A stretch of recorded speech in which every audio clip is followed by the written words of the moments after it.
And welcome, ladies and gentlemen, here. We got some 1A Division I basketball for you. We've got Kamiah against Troy, and we are announcing both teams. We're going to start off with the national anthem. My partner is grabbing us some rosters. He will be here very shortly. And we're going to start with the national anthem, as I said, and then we are going to be underway.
And so after the national anthem, we are here.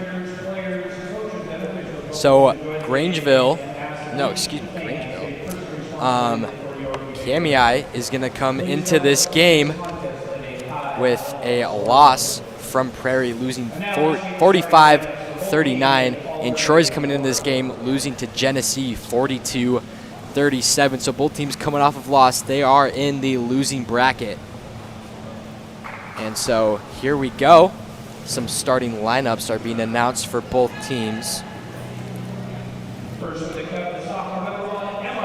And we are starting with Kamiah, number 1, Emma Crow. And for Troy, we got number 4, Olivia Tyler. And switching it back to Kamiah, we have number 3, Lainey Landmark. For Troy, number 11, Alora Holly. And for the Cubs, number 14, Mariah Porter.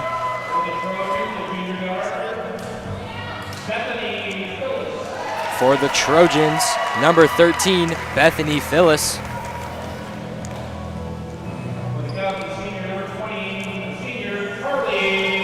For Kamiah, number 20, Carly Skinner.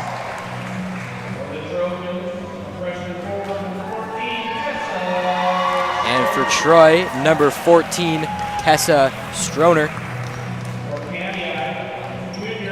And last for Kamiah, number 34, Ashlyn Schoening. And last for the Trojans, number 33, Derica Morgan. So those are your starters for both teams. Tip-off is underway here shortly. I am Asher Fife. And I am Parker Bogar. And we are here covering both of these games tonight. Next game is at 7:30. So Parker's a varsity player here at the LHS Bengals team. Coming off of a win, big win over Lakeland. Tell me a little bit about that game.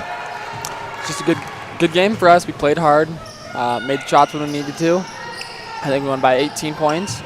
So it was a good comeback. I shouldn't say comeback, but get back win after we lost to Lakeland the first time we played them. Yeah, their next game is against Lake City tomorrow. That is a big one in terms of placement for regionals. And we're going to have a redo tip-off here. And the Trojans are going to win the tip-off here. They're going to start on offense. A 3 right away is good for number 33, Delka Morgan. So very strong start for Troy here. Only nylon right there. Didn't even touch for him. Bringing it up is going to be number 34, whose name is not on this roster. It's a little inconvenient. Excuse me, I was looking at the wrong team. That is going to be Shonin. She's going to drive in. That left-handed lane is good. So a good, nice bounce pass there. And some good offense for Kamiah. Porter with a nice drive, and then Landmark able to finish the basket. Kamiah looking to get a stop here on defense, but the Trojans on offense here, getting it around the perimeter, looking inside, drives left, baseline, laying off the mark, and they're going to say it was tipped off of Kamiah. It'll be Trojan basketball. 14 seconds left on that shot clock. One of the new rules here in Idaho high school sports. And that mid-range shot is no good. Battle for the board, and it's going to fall into the hands of the Trojans. Kamiah trying to fight for it down there. Really couldn't just get two hands on it and squeeze it. And that pass looked off the mark, but able to find number 14, Tessa Stoner, for 2. So here comes Kamiah now.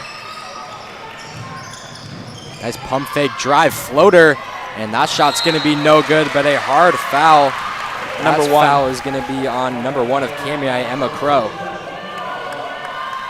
So a little too hard, aggressive there for that rebound. Ends up fouling, and Kamiah is going to have that full court press. Long heave. Almost got it. It'll stay Trojan ball, so not too bad, but kind of a careless pass there, almost looking to force that ball a little too much down court. Ends up staying with the Trojans. Double teamed in the paint. That shot's going to be blocked, and here comes Kamiah with the fast break opportunity. She's going to drive left and right. Bounce pass is stolen, and here comes Roadfire. That lane is no good. Rebounded by Kamiah. Kamiah has numbers. They look like they're going to capitalize here. That right-handed lane is no good. Offensive rebound for Kamiah here, and they're going to reset. That 3 is up and no good. Rebounded by Troy. Can we appreciate for a second that Landmark, number 3 for Kamiah, brought the ball up with a hand that has a cast on it? I noticed that too. It looks like that doesn't really affect her that much, but wow, definitely playing through some sort of injury there. So after that tipped pass, it will stay Kamiah basketball. And Troy's actually got their cheerleaders here, or some of them at least. Yeah, making it from Troy. They're not even home team. See that in the corner, kind of a stagnant offense here, looking to get some movement. She drives baseline. That floater shot is up and good for number 34, Ashlyn Shoning. Kamiah really liking that full court press. But Troy's able to break it pretty easily here. Ball's in the corner. She drives baseline. That lay-in is up and good for number 14, Tessa Stoner.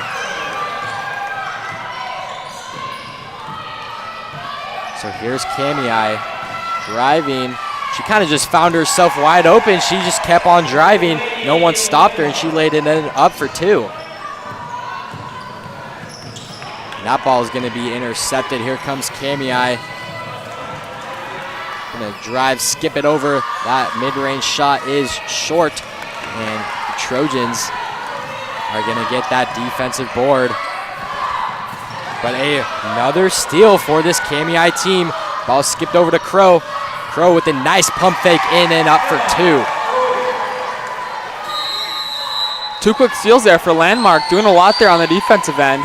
And that's going to force Troy to call a timeout. We're going to go ahead and take it with them. 4 minutes and 6 seconds left Your score is Kamiah 8, Troy 7.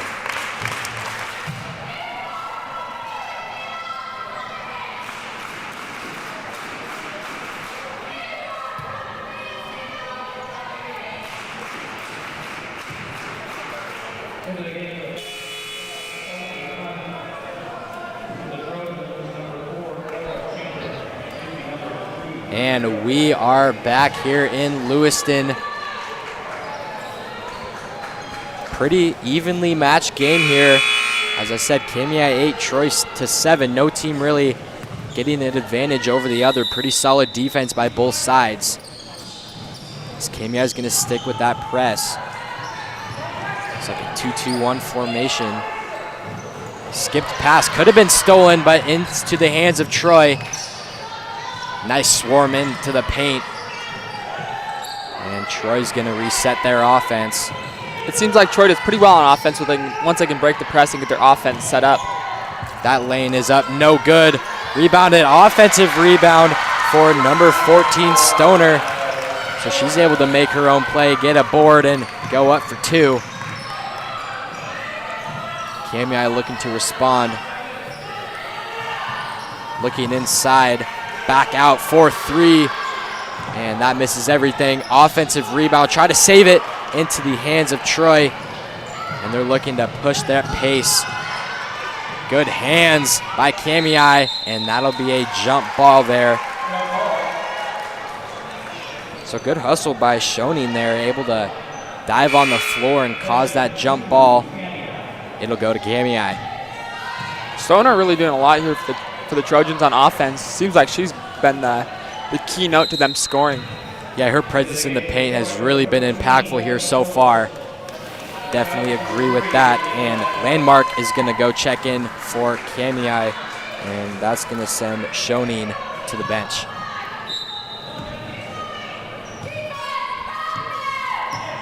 Troy with some high pressure here to start. In the corner, looking inside, picked up her dribble. Crow back over inside, floater, no good. And a rebound, here we go, is Troy. Left-handed lane, it is swatted, and it'll stay Troy ball.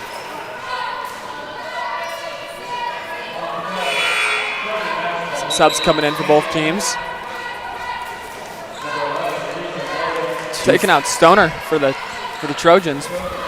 Yeah, she is definitely a big, impactful player for this Trojan team, no doubt about it. Troy trying to get someone open here, and that 3 is no good. Look for an offensive rebound, and Kamiah is able to swat it away. It'll stay Troy ball. Offensive rebound or not, I mean, you get the ball back. That's what you want. Lob over, and it is stolen for Kamiah. Kamiah looking to get a fast break opportunity. Right-handed lay-in, no good. And we've kind of seen that quite a bit. Those fast break opportunities, those lay-ins, kind of a little strong here so far as that 3 is off. And Troy is looking to advance the ball here. Kamiah really couldn't get set up in the press there, kind of confused on what to do. Inside. That is no good, but an offensive rebound for Holly is good for 2. That was a pass. Put that as an assist on the stat sheet. Pass or shot attempt, it ended in 2. Kamiah looking inside, and a nice backdoor cut there, resulting in 2 for Landmark. I don't even know if that was a backdoor. That Trojan player just let Landmark just cut right in front of her face. I don't know really what happened there. Kind of just not paying attention on defense. And whistle blown. Looks like a shot clock issue. Looks like we got it resolved, and we're going to continue play. Be a Cub sub in here. Schoening's going to check in, and so will a couple other Troy players. Game staying pretty even right now, 10-11. Seems like it's kept within that 1 to 3 point differential. Yeah, quite a bit of lead changes here in the first for sure. Corner 3 is going to be up and off the mark. Rebounded by the Cubs. And they're looking to advance, maybe slow down the ball, set up an offense here. Troy really bringing pressure out for Kamiah, not allowing many things to happen in the perimeter. He's going to drive in. Lots of floaters as well, as I noticed, for Kamiah. They really like that floater as an offensive rebound for Kamiah. Right-handed lane is up and good. Just very crafty by Landmark there.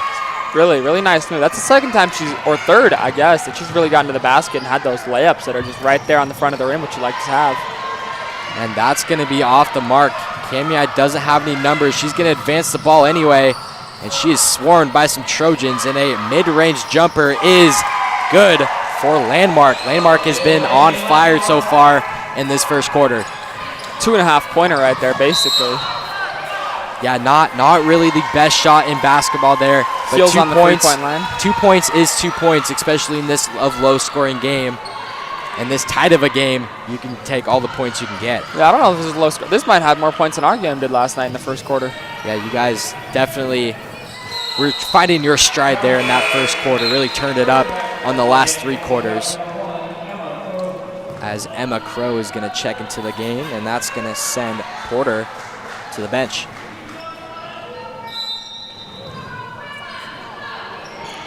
Kamiah still not backing off that full court press. A little struggle to break that press. And kind of a scoop pass. Still can't figure it out. Yeah, Troy really struggling as Landmark is going to get that steal. Left-handed layup is up and good between 2 Troy defenders. Very nice play by Landmark there. And Troy still struggling, trying to advance the ball here. Kind of behind the back pass inside. Quite a bit of contact, no foul there. Out of bounds by Crow. It'll be Trojan ball. I don't know if Landmark was guarding anyone on that possession. She kind of looked like she was just standing there on the block and everyone else was matched up. Yeah, maybe she didn't talk when the defender assignments were there, as that buzzer beater shot is going to be no good. So heading into the second quarter, it's going to be Kamiah 16, Troy 11, a very close game. 5-point lead for Kamiah, and we will see you in the second quarter.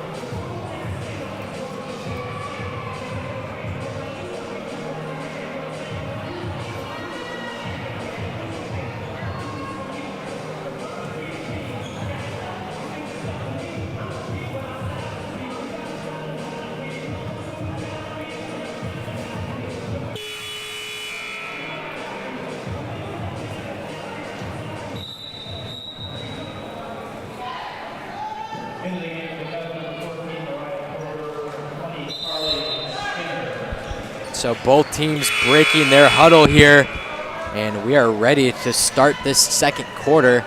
Kamiah find themselves up 5, and Trojans are going to start off with it.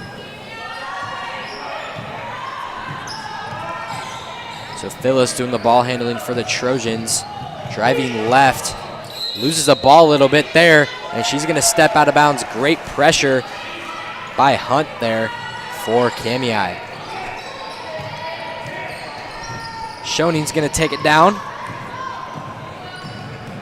Some half-court pressure here by Troy. Off that screen and roll. And a double dribble there for Skinner.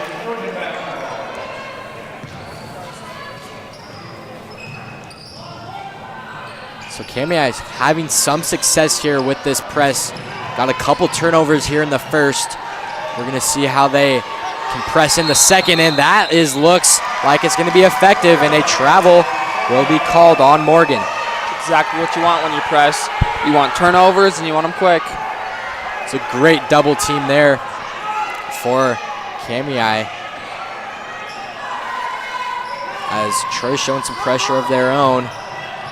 Here comes Kamiah on offense, looking, picked up her dribble. In the corner is Crow. She's gonna drive baseline, double teamed, kicks it back out for 3. That shot is no good. Last touched by the Trojans, so it'll be Cub ball. A little windy in here, I guess. We've had quite a few shots that have been a little bit off the mark tonight. When I mean a little, I mean not very close. Kamiah tossing around the arc now. Over in the paint. 7 seconds left on the shot clock. She goes up. That shot's going to be no good. They have 3 seconds. Shot clock did not reset. Didn't hit the rim. And that will be a shot clock violation for Kamiah. So as we mentioned, that is a new rule here in high school basketball in Idaho. You guys, the varsity team has not had many shot clock violations. Has that kind of like sped up the game a little bit for you guys, or not too much of a difference? I think it helps us speed up things on defense, especially because, I mean, as Lewiston, we're a pressing team. So trying to get 10-second calls and just trying to waste some of that shot clock by applying some full court pressure. On the offensive side of things, I don't think it does a lot for us because not a lot of other teams press and not a lot of other teams speed us up very much or slow us down. We try and move at our own pace. That is a big key for basketball for sure, moving at your own pace. As they top the key 3 is off the mark, and an offensive rebound for Kamiah. Porter with a few of those now. Get a new shot clock. That is big, but stolen for the Trojans is Stoner. Stoner looks like she wants to take it all the way, and she is going to be fouled. So first free throws of the game is going to go to Stoner. Foul on the freshman, Oatman.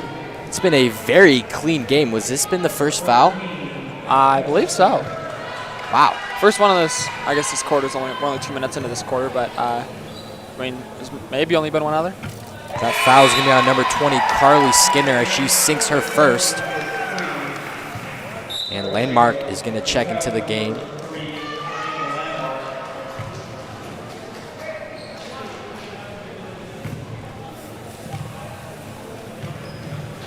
Stoner's second shot is up and good. So going 2 for 2 from the line is Stoner.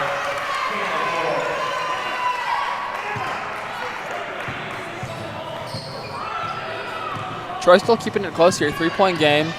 Kamiah brought it out there a little bit, but bringing it back in, trying to find a groove here. Kamiah with some good offensive ball movement here. As Landmark gets it inside to Crow. Crow back out to Landmark. Landmark 4-3. That's going to be off. Rebounded by the Trojans, but Crow is right there into the hands of Landmark. Landmark's left-handed lay-in is up and good. So good offensive and defensive sequence for Kamiah there. And Crow is going to take it, skips it over. And the leading bounce pass there. And that will be a turnover for Kamiah. Tried to get it to Porter. Couldn't quite put it on the target. On the money. Couldn't put it on the money. Those are points you'd like to have. That's just 2 free points. You have an uncontested right-handed layup. You gotta put those in. And in a 5-point game, it's not like you're in a very comfortable lead. Those are some crucial points, like you said. And a lob pass there, that's going to be intercepted by Skinner. He did look a little Mahoney there. Actually, looked a little more Mason Rudolphy in the reception. Throwing shade to Mason Rudolph. Okay, wow. So that is going to force Kamiah to call a timeout here. Just a 30-second timeout. And we're going to go ahead and take it with them.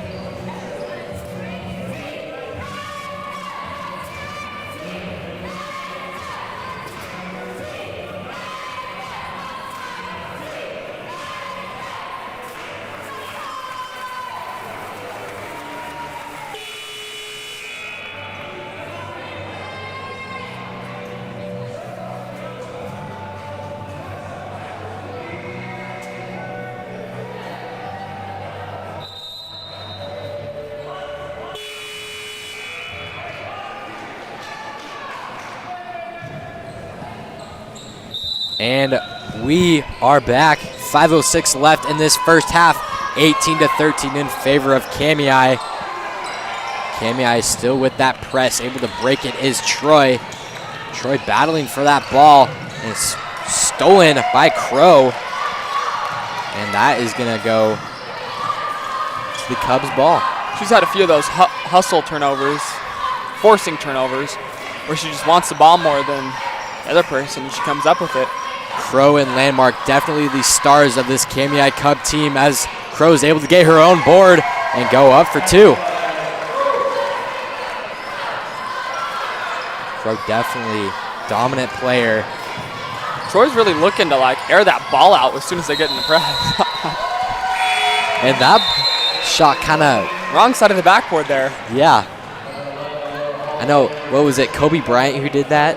That was Kobe on the fadeaway shot? Yeah, a fadeaway over the backboard. Maybe she was trying to recreate that one. Well, maybe the glass is too clean. Maybe we need to complain to the janitors about that, because I don't know what really happened there. Crow here in the left wing gets it over to the top. Nice cut by Landmark there. That layup is no good. Rebounded by the Trojans. Kind of lost the ball there. Skips it over and... Foul called on number 20, Skinner. That's her second, I believe. It is her second. I don't think that's the second foul of the game. So both of them going to Skinner.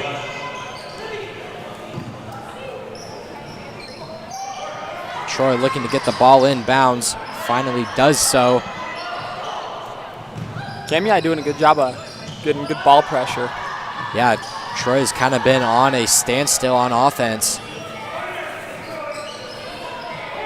Really not able to get the ball inside as she's going to drive in as Stoner, but it is swiped away by Kamiah. Looking for a fast break opportunity, kind of falls in the hands of Shuey. And that'll be a Kamiah turnover. Yeah, Shuey dove out for it there. Couldn't keep it in bounds though.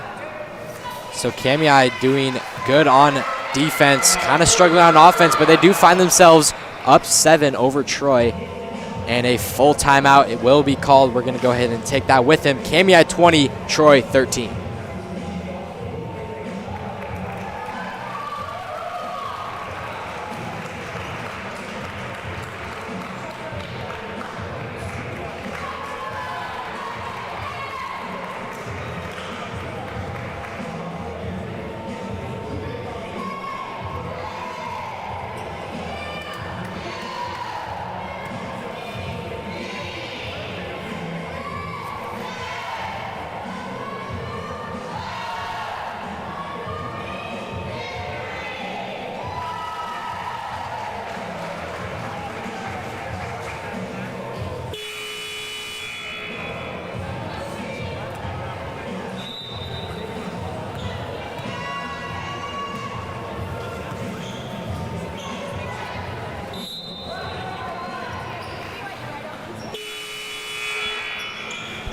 So after that full timeout called by the Trojans, it will be Troy basketball. Full court heave. And that will be another kind of Mahomie pass. As you said, Mason Rudolph with that interception there. But it will be Trojan ball. Looking to set up some offense. As I said before, Trojans have really been at an offensive standstill. Kamiah with great perimeter defense. Troy is really looking to get the ball down court quick. I mean, it seems like almost every time they get it down there under the free throw line on their own territory, they just heave that ball down there. Shot clock at 3-2. And they are bailed out by that foul by Crow. She does not look very happy about that call. I was just going to say that. Not happy with that call at all. And Troy kind of with an interesting formation on the left wing. They do get the ball in bounds. Guess it did its job. As swarming defense from Kamiah kind of looked like that was going to be a jump ball, but it will be Troy ball. Yeah, and that foul there really bailed him out. They now have 26 seconds left on the shot clock instead of none. Yeah, another thing, yeah, that when you foul, that does reset the play clock. That is big. Number 34, Schuing coming out of the game. So here come the Trojans looking to get something on offense. That lob pass a little too much. And here comes Landmark. Landmark with some urgency here, looking for Crow, and Landmark's going to be fouled. Foul is going to be on number 4 of the Trojans, Olivia Tyler. Landmark seems like she was pretty sped up there. Seems like if she would have just got the ball off a little bit quicker, could have avoided that. Secured the 2 points, but they got the ball anyways. Let's see if they can score here. Landmark lobs it up to Crow for 3. That is just right, and it is rebounded by Tyler. And here she drives in, and she's going to be fouled. That might not on Crow. That is going to be on number 14 of the Cubs, Maria Porter. I believe it's Mariah. Mariah. It's because I have my mom's friend's best friend. Her name's Mariah. It's spelled that way, but I'm gonna be wrong. Gotcha. So here come the Trojans. Still haven't scored yet in a while. It's been a minute. Look, almost. And there we go. Of course, as soon as you say it. Left-handed jumper is good. Cutting that Kamiah lead to just 5. Both offense have kind of been slow here in the second quarter. Yeah, both defense was really locking down. And that shot is no good. Battle for the board under the rim, and that will go to the Trojans. Some poor communication there by Troy. They kind of left Porter wide open right next to the hoop, and it seemed like everyone just left her and thought someone was going to stay. Yeah, lucky for Troy, that did not result in any points. And here come the Trojans. That's Stoner.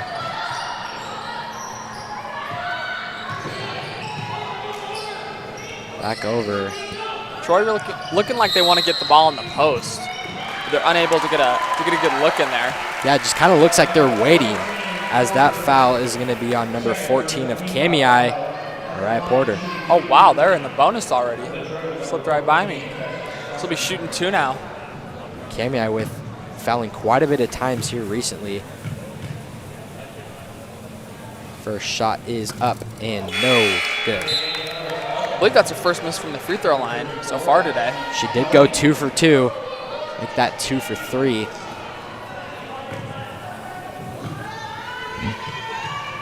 Stoner's second shot. Kind of a pause there. Also no good. Going 50% from the line so far. Almost an offensive rebound there. Slipped right through one of the Troy players' hands. And that shot kind of went out the top. I know, really. And hit the top of the backboard out of bounds. Even though it did go in, it will not count. Troy really looking rushed on that press break. Kamiah forcing another turnover on defense. Thought about the 3, gets it over into Crow. That 3 is up and good. Shot is good by number 12, Kelsey Hunt. Bangarang. That ball is going to be tipped, last touched by the Trojans, so it will be Kamiah basketball. Sub in for the Trojans, that's going to be Chamberlain. The Trojans now applying some full court pressure. The one-man press there as slaps the floor there in frustration as a blocking foul. Morgan is not very happy about that call. Yeah, foul's going to be on Morgan, her first, second team foul, with just 54 seconds left, so very, very unlikely that Kamiah will be in the bonus. Here goes Landmark inside to Crow. Crow, her shot is good, count it, and the foul. That foul is going to be on number 4 of the Trojans, Olivia Tyler. Her second personal, third team foul. Crow's one and only shot is going to be off battle for the board, and that will be a jump ball. So kind of can't not really make that mistake. If you're Troy, you really need to get a body on every single rebounder. Got to win a 4-on-2. I mean, that's essentially what it is. You could say it's a 4-on-3, but it's really a 4-on-2.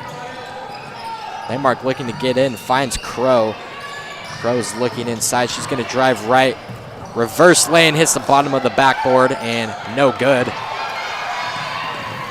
Troy really just looking rushed on offense. That Kamiah defense is tough as she loses the ball there. Travel will be called.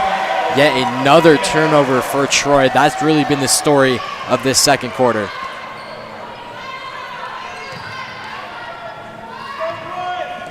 Yeah, no shot clock left here, so let's see if Kamiah will take the opportunity to take the last shot. Kamiah definitely looks comfortable now, doesn't look to be in a hurry. So plenty of time here. Drives baseline, nice pass inside, and that's gonna be up and good for 2 for Hunt. Troy's got a couple seconds here, and it'll stay Troy ball. Let's see if they can get a half-court heave here. 1.8 seconds left. Maybe throw a lob at the rim, get up and dunk it. And that's gonna take us to halftime. Kamiah 27, Troy 15. Kamiah really showcasing their skills on offense, and that defense of Kamiah putting a lot of pressure on Troy.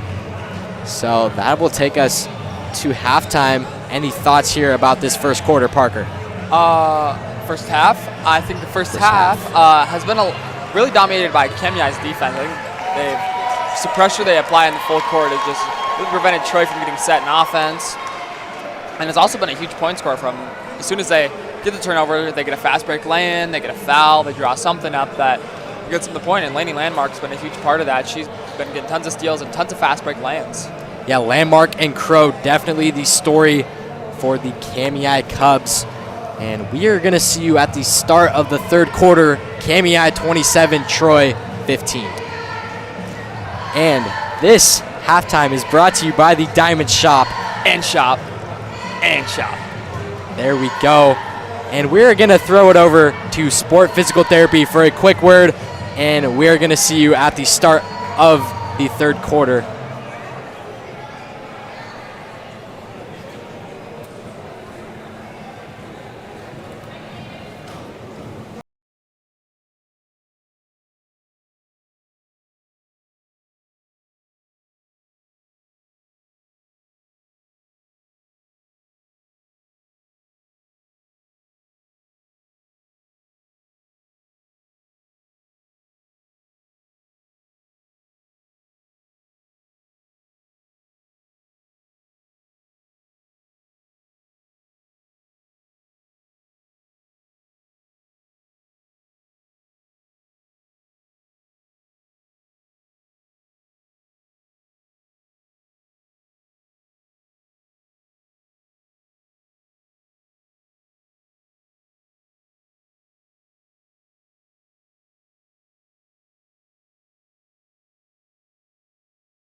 And welcome back. We're set to go. Start of this third quarter. Both teams still in their huddle. And as we see these replays brought to you by the Diamond Shop. And Shop. Thank you, Parker. You're very welcome. Crow. Man, that was quite the three there. Bounced the top of the backboard, hit one of the support beams, and went straight in. Unfortunately, there's no style points, and that did not count. There are style points, I'd win every game. Just saying. So Troy is going to start with possession here in the second half. 27-15, Kamiah. Speaking of style, I haven't done my normal shoe review. Like my favorite shoe. Because typically during the Avista, I talked a lot about the Kobe's that were out there, but I don't think any are out there today. I noticed Crow's got some bright shoes. The Aunt Pearls, the KD16. Yeah, see, I don't know what any of these shoes are called. That is where Parker expertise come in as that layup is good. 4-2, extending that Kamiah lead is Porter. I think those are my favorite. There's some Jaws out there. John Morant ones. Really shoe. Nice shoe. Okay. Paul George is out there too. Some Sabrinas. One of the first women athletes to have their own shoe deal. I'd like to see those out there. So here comes Stoner, guarded by Crow. Inside, double team. She still got possession. She fell down into the hands of Crow. Crow is going to take it herself. Her right-handed layup contested. Contact, no foul, but that is good. Looking for an and one there, extending that lead to 16 for Kamiah. Troy, no urgency, but got it past the half-court line, but lost it there in a turnover for Troy. Yeah, Kamiah. a lot of these Troy mistakes aren't even like from Kamiah pressure. It's just them shooting themselves in the foot. I mean, that was just a wide open pass that just got mishandled. So that's going to force Troy to call a timeout, and we are going to take it with him.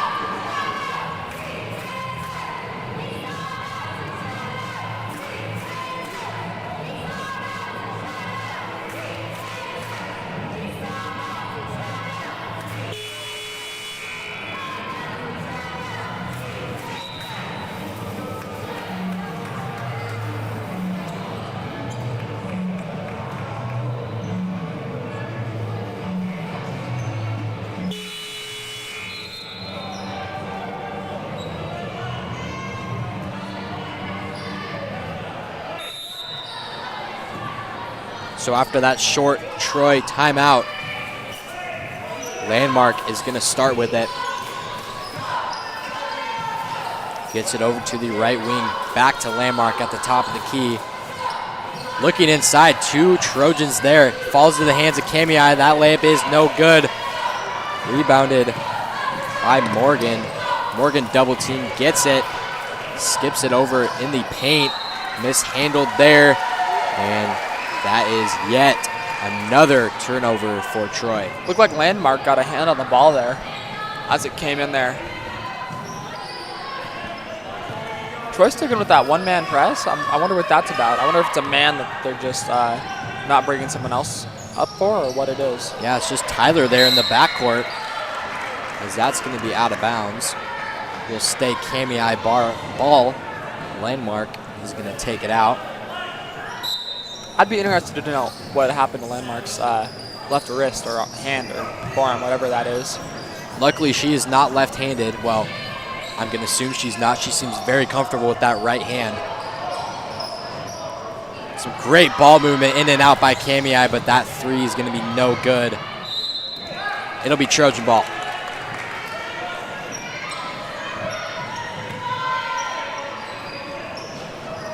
Kamiah sticking with this 2-2-1. 1-2-2, whatever they like to call it. Looks like it can mix up between the two. And Porter with the steal. I mean, that's back to back to back, however many it is. It's really adding up right now. As we said before, it was, what was it, a 1 to 3 point game back and forth. Now it's a 15-point game. Yeah, definitely a standstill of points from the Trojans, but they do get fouled. And so that will send Morgan on the line to shoot too. That foul is going to be on number 14, Porter. See if they can break the Trojans' dry spell here. And they do not. So that's Porter's third personal already. And they're going to keep her in the game. So maybe they think that she will clean it up as Morgan is able to break the dry spell of the offense that the Trojans have faced. So here comes Kamiah inside, back out, corner three is up, and that is going to be short, rebounded by the Trojans. And that'll be a foul on number 1, Emma Crow. That's Crow's third personal. Very key player for this Kamiah team. That's 2 players out there with 3 fouls for him. So they're definitely going to have to clean it up here in these last 2 quarters. And when you're pressing, it's kind of hard to keep your hands out when you're pressing. I mean, you're expected to get turnovers and steals and deflections, so maybe we'll see him back off that press as that scoop and score lane is no good. Blocked there, I believe, by Crow. Here comes Landmark. She loses the ball there, and that is going to be picked up by Morgan. Morgan's taking it herself in a sea of Kamiah defenders. And it'll stay Trojan ball.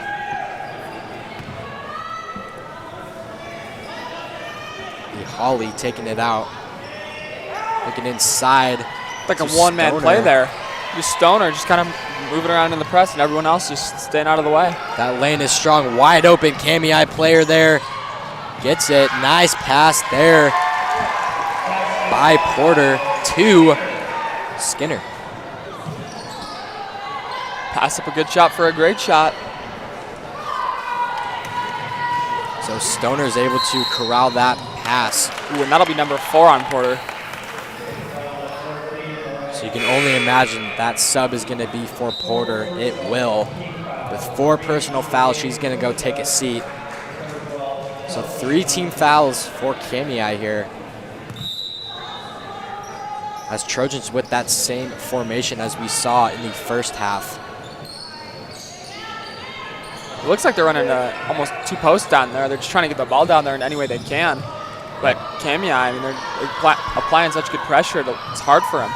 And also that interior defense from Kamiah is good as well. As that Blocked shot shot is there. blocked. Chamberlain, her shot is going to be blocked, and that will be Kamiah ball. In for Kamiah is number 11, Risa Lowen. And Landmark, check out.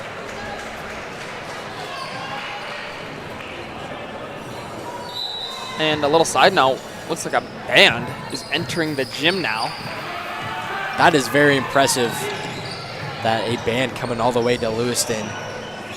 Not sure what school that is. They're wearing blue. What are the options? It's probably Genesee. I mean, I don't. Oh, yeah.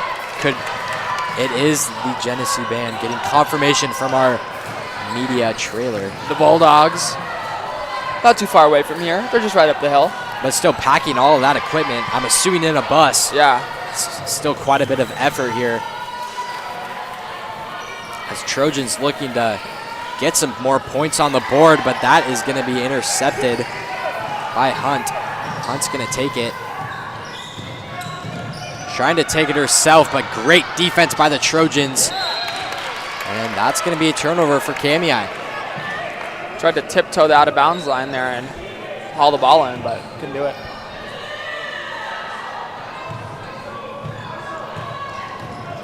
Morgan is going to take that one-on-one situation.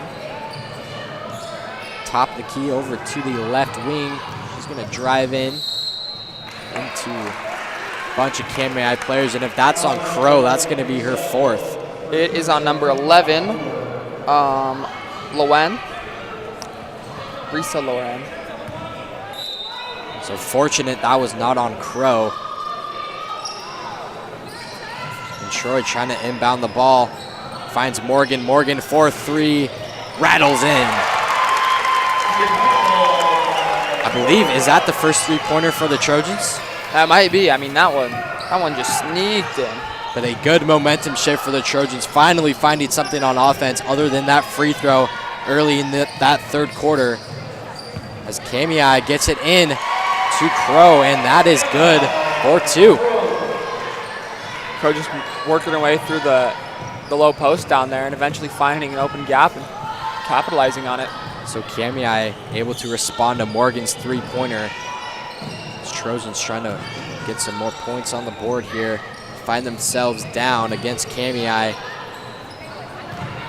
And Stoner's shot is no good. Number 13, Phyllis with the foul there. Fouled hard by Crow. Now 2 Trojans will check in and 2 will check out. We're trying to get some rested players out there.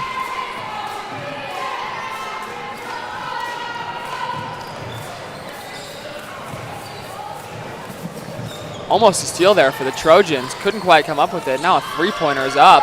And good by Skinner. Skinner had quite a few three-pointers here on, I believe that was the first game that we hosted here, was Kamiah. She was electric from that three-point line, and she's able to pick it back up here in this second half. A blocking call, number 34, Shoeing. And that's gonna put Troy in the bonus. 2 quarters now that Troy's found themselves in the bonus. And I mean, if it wasn't a 20-point game right now, I mean, that could make a big difference. And it still can. I mean, there's still a fourth quarter left. And Kamiah is fine with fouling the Trojans as long as those personal fouls don't go too high, because they're really not capitalizing on these free throws. A timeout will be taken by the Trojans. Looks like they're going to have a full timeout. So we are going to go ahead and take it with them. A minute, 53 seconds left in this third quarter. Kamiah 38, Troy 19.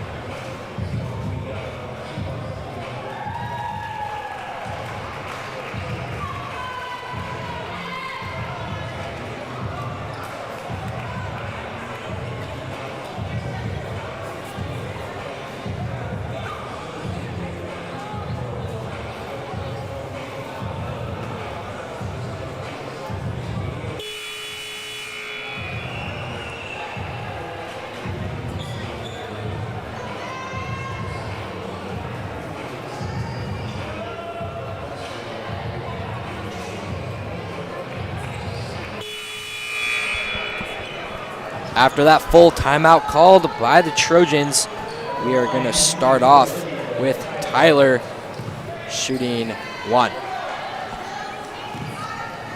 Tyler missing her first. Her second is up and good. Cut it to 18. Trojans still definitely in this game. A whole quarter left to play.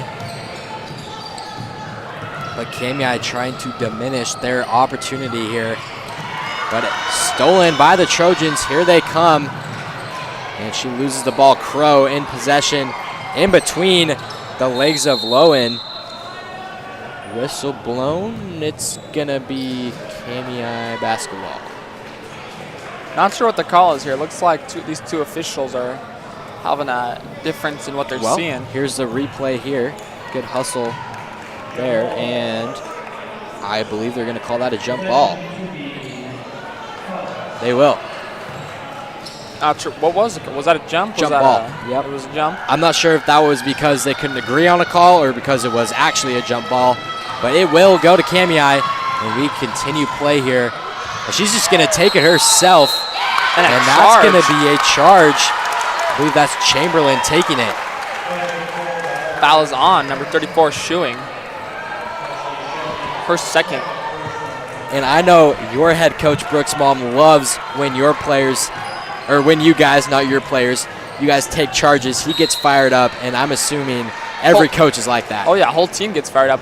I mean, our squad loves Loves taking charges. Definitely an electric play in basketball. And when everyone is willing to just give their body on the line to try and win that game, it's just something about it just makes you all hyped up. So Troy still trying to come back here. Down 18, minute 14 seconds left. At corner three is going to be no good. Offensive rebound by Stoner, and she comes back up with it for 2. Troy finding some life here into the third quarter. Yeah, finally their offense is starting to click, as that is going to be blocked by Morgan. Good for Morgan getting up there. Excellent block, very powerful. Wonder if she plays volleyball. Definitely looks like it. I know you had a volleyball spike in your last game. You spiked it over to Bramlett. Oh, that did happen. And that 3 is going to be off by Crow. I'd say it was more of a set, you know. I don't know. You're kind of going down. I was, you know. It was a soft spike. It was. And the coaches actually were not very happy about that. They wanted me to come down with it, but you saw, I saw your vision. You saw Bramlett wide open. You wanted to get it to him as fast as possible. So yeah, and I didn't think I was coming down. I thought if I'm coming down, I'm landing on my back. So this ball is getting out of my hands. Good reflexes there. And Troy is going to keep possession of it. Here comes Stoner. Good post move there, and that shot's going to be blocked. Gets her own rebound. Shot is no good. Battle for the ball. It'll be off Trojans. Looks like it was off Stoner. It'll be Kamiah basketball. Number 4 checking in. Tyler for Stoner.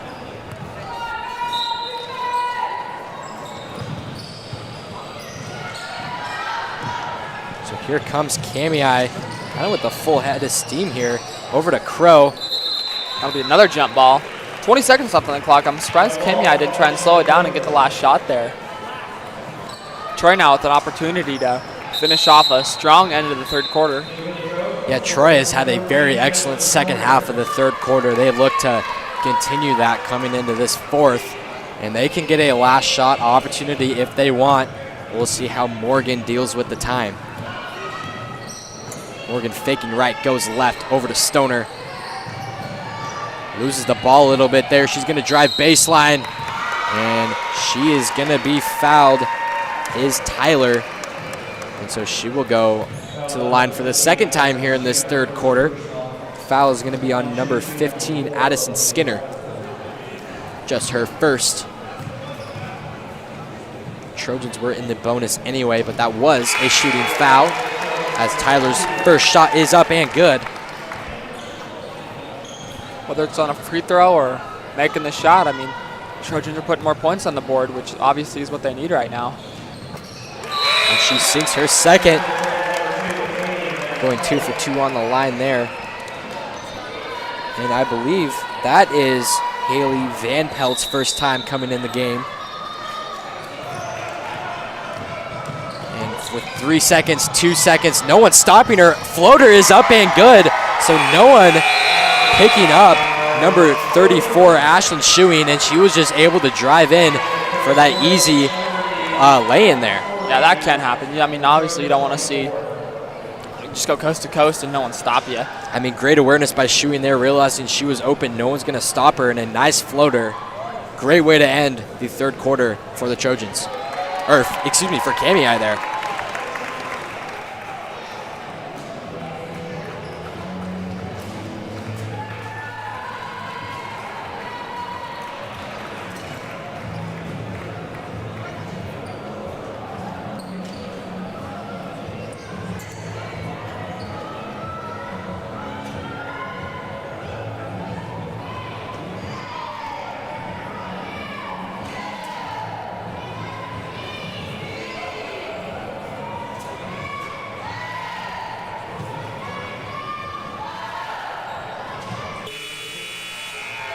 And this replay brought to you by the Diamond Shot. Morgan's 3 there. Bounces off and good. And you see that electric block by Morgan, doing it on both sides of the court, offense and defense. Corner 3, and that electric block, that was a very hard block there. It was. So Kamiah is going to start the fourth quarter up by 16. So here we go. Driving right over to Landmark at the top of the key. Loses the ball a little bit there. Looking inside, up, and good. Count it, and the foul for Shuing. So Shuing scoring at the end of that third quarter and picking up right where she left off for an and one opportunity. That just got, I mean, it looked like Van Pelt there just got face cut. You can't let someone cut right to the hoop uncontested and then foul him on that. I mean, at least if you're going to foul, you got to make sure they don't make the layup. And Shuing's and one conversion is successful. So here comes Morgan trying to bring this team back. And that over the head pass is a little too high. Landmark trying to corral it, but into the hands for Morgan. And Kamiah is able to lose that ball there. Some fans giving out some knuckles to the ref. Nice handoff there. Morgan calling out that play. She's going to bring it down. Kamiah now in a 2-3 zone. Trying to mix things up here. And that foul is going to be on number 20, Carly Skinner. That will send Stoner to the line to shoot 2. Each team with one team foul here in this fourth. 7:15 to go. So kind of some odd things going on. You got Troy bringing their cheerleaders. You got Genesee bringing their band. I mean, can we get some like flag runners or something for Kamiah? Yeah, who knows? Bring a choir.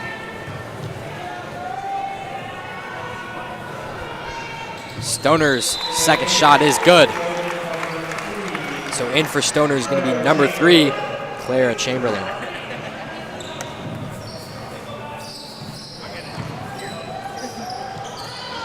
Kamiah not having much trouble breaking that Trojan press. Handed over to Shuing. She's going to drive right. Lost the ball a little bit there. She dives on the floor, gets it over to Landmark. Timeout called by the Cubs. 1 minute and 3 seconds in the fourth quarter. And that timeout is just coming right off. That's going to be a full timeout. Kamiah 43, Troy 25.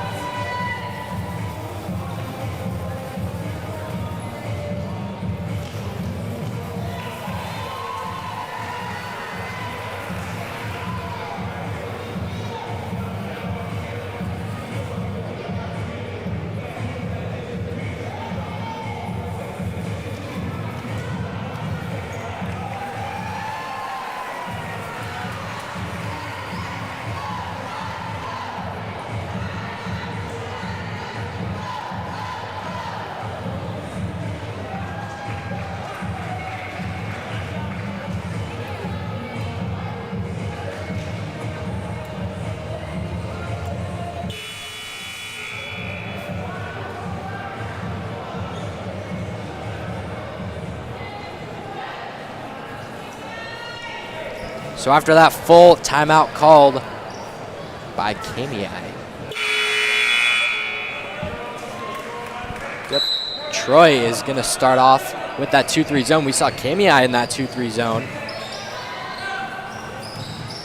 Yeah, just trying to mix things up on defense, trying to stop the Cubs from scoring. That's what they're trying to stop. 1 second left on the shot clock. Heave up for 3. That's going to hit the rim. Reset that shot clock. Offensive possession by Shuing is good. Back rim there. I thought that had a chance to go in. Great awareness there by the Cubs. Able to get a shot off. Reset that shot clock. And Kamiah, as we said before, in that 2-3 zone. Drive in there, kind of wanting a foul. Doesn't get one. It'll stay Trojan ball. Stoner is going to check into the game, and Chamberlain is going to take a seat. Let's see what Troy tries to do here on the, oh, wide open player in the corner for the Trojans, and misses everything right there. It looked on target from at least my angle. I thought that was going to go in, but wide left as Morgan is going to take it.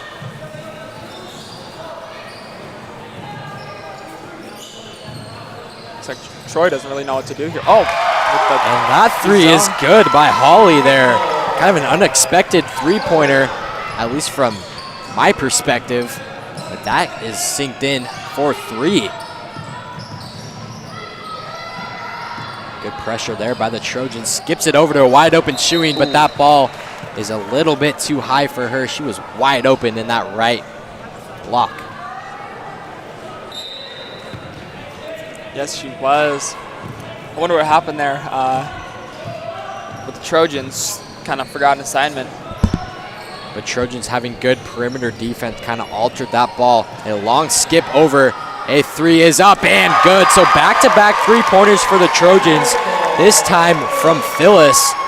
And just like that, the Trojans are well in this game. Just a 14-point game. 5 minutes, 10 seconds to go here. Kamiah really needs some offense here. Chewing thought about the 3, decided to kick it over. Left wing is no good. Rebounded by Morgan Strong. But Landmark is able to get in there, and a jump ball is called. It'll stay Troy ball, and Crow is going to check in for Lowen. I love Twix candy bars. My favorite. Just thought you should know that. Good to know. Not random at all. Well, I guess you are eating the Twix right now. But as Morgan's gets that rebound, and that's going to be an over-the-back call on Morgan. Was that her 3rd personal? So we got 4:46 left in the 4th. Probably not too concerning. That is not on Morgan. That is going to be on Chewing. Her 3rd personal. Thought for sure that was going to be on Morgan. And that will be Crow's 4th. So that's going to send Stoner to the line once again. I believe this is her 3rd set of free throws. Yeah. Maybe 4. And these are big free throws. Trojans have got lots of looks at the line. Haven't been able to convert them at a very high percentage. Not as high as you'd want to. So Stoner is able to sink her first. Her 2nd is underway.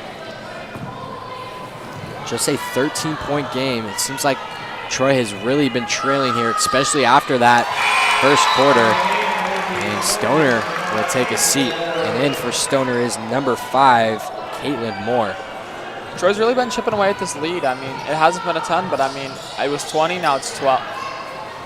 12, I mean, little by little, they're making their way back into this. And those back-to-back three-pointers were big as Landmark misses that right-handed layup. Morgan looking to apply pressure to this Kamiah defense. And kind of a forced pass there into the hands of Kamiah. Foul is going to be called on the Trojan, and that is going to be on number 5, Caitlin Moore. So just like that, Stoner is right back into the game, and so is Chamberlain. And right now we can see the upcoming game. We got the Genesee Bulldogs sitting across from us right now, and I'm not sure where the Potlatch Loggers are at, but I'm sure they're around here somewhere. Crow's free throw jumper is going to be no good. And Kamiah really needs a score here if they want to get at this lead.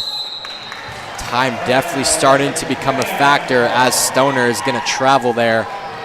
Yet another kind of just like a self-inflicting turnover, really not because of that defensive presence of Kamiah, just really self-inflicted turnovers. Now you have that schedule up right now. Have these played earlier this year?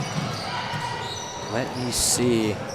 Yeah, they played on January 12th, and the Kamiah Cubs won.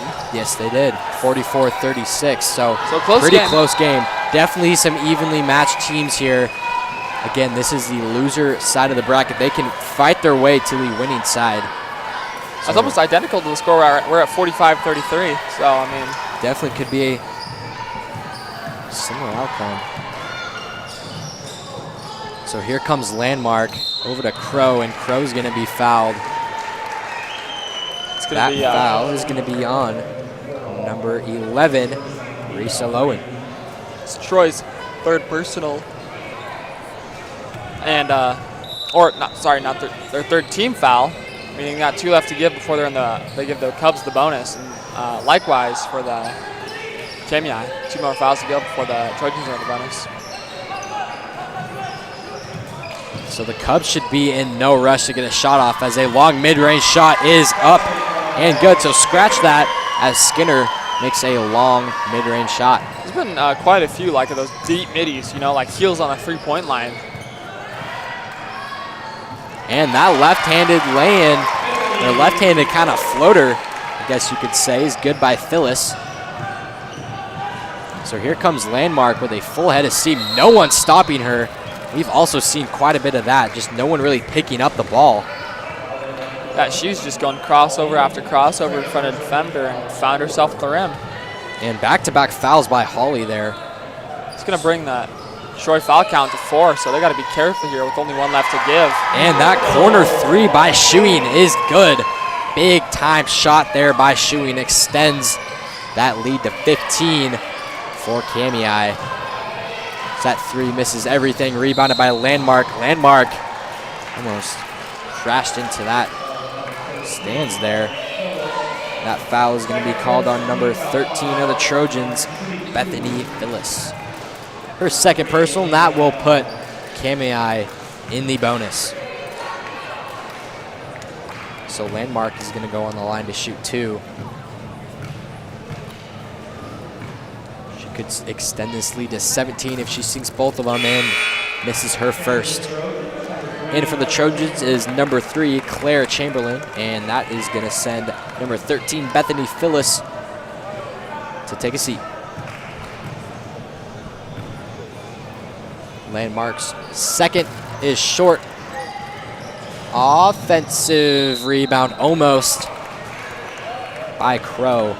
Unable to corral it, and the Trojans will retain possession. 2:49 to go here in this 4th quarter. Very close to an offensive rebound there. Very close. Kamiah in the lead here. Morgan picked up her dribble. Great reaction time by Landmark. Her right-handed lay-in is up and good. Landmark really taking over this 4th quarter, kind of putting the Trojans in the deficit here. And Stoner is going to go to the line, I believe, for the 4th time today. Might even be more than that. Seems like she's been up there all night. Foul's going to be on number 14, Mariah Porter. And that, she will be done for the night. 5 fouls, she's going to be fouled out. And Kamiah as a team is 1 foul away from the bonus. And Troy, they're in the point. They're 1 foul away from putting Troy in the bonus. Yeah. Stoner is able to sink her first.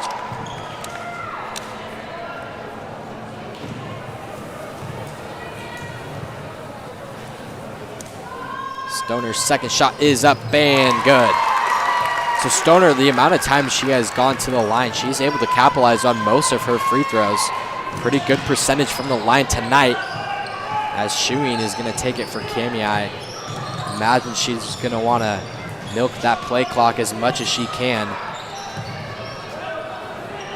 Top of the key.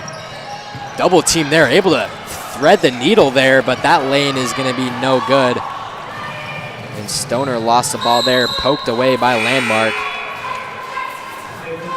And in for the Trojans is number 13, Bethany Phyllis, and that will send Stoner to go take a seat.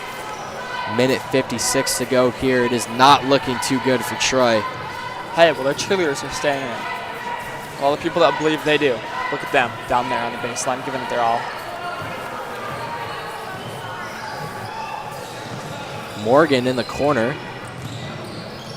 Takes a 3, kind of an off-balance 3, and that is good by Morgan. Bang! That was cold-blooded. Incredible shot by Morgan there. Definitely feeling it tonight. Although her team is down, that foul is going to be called on number 11 of the Trojans, Holly. Crow will be shooting now.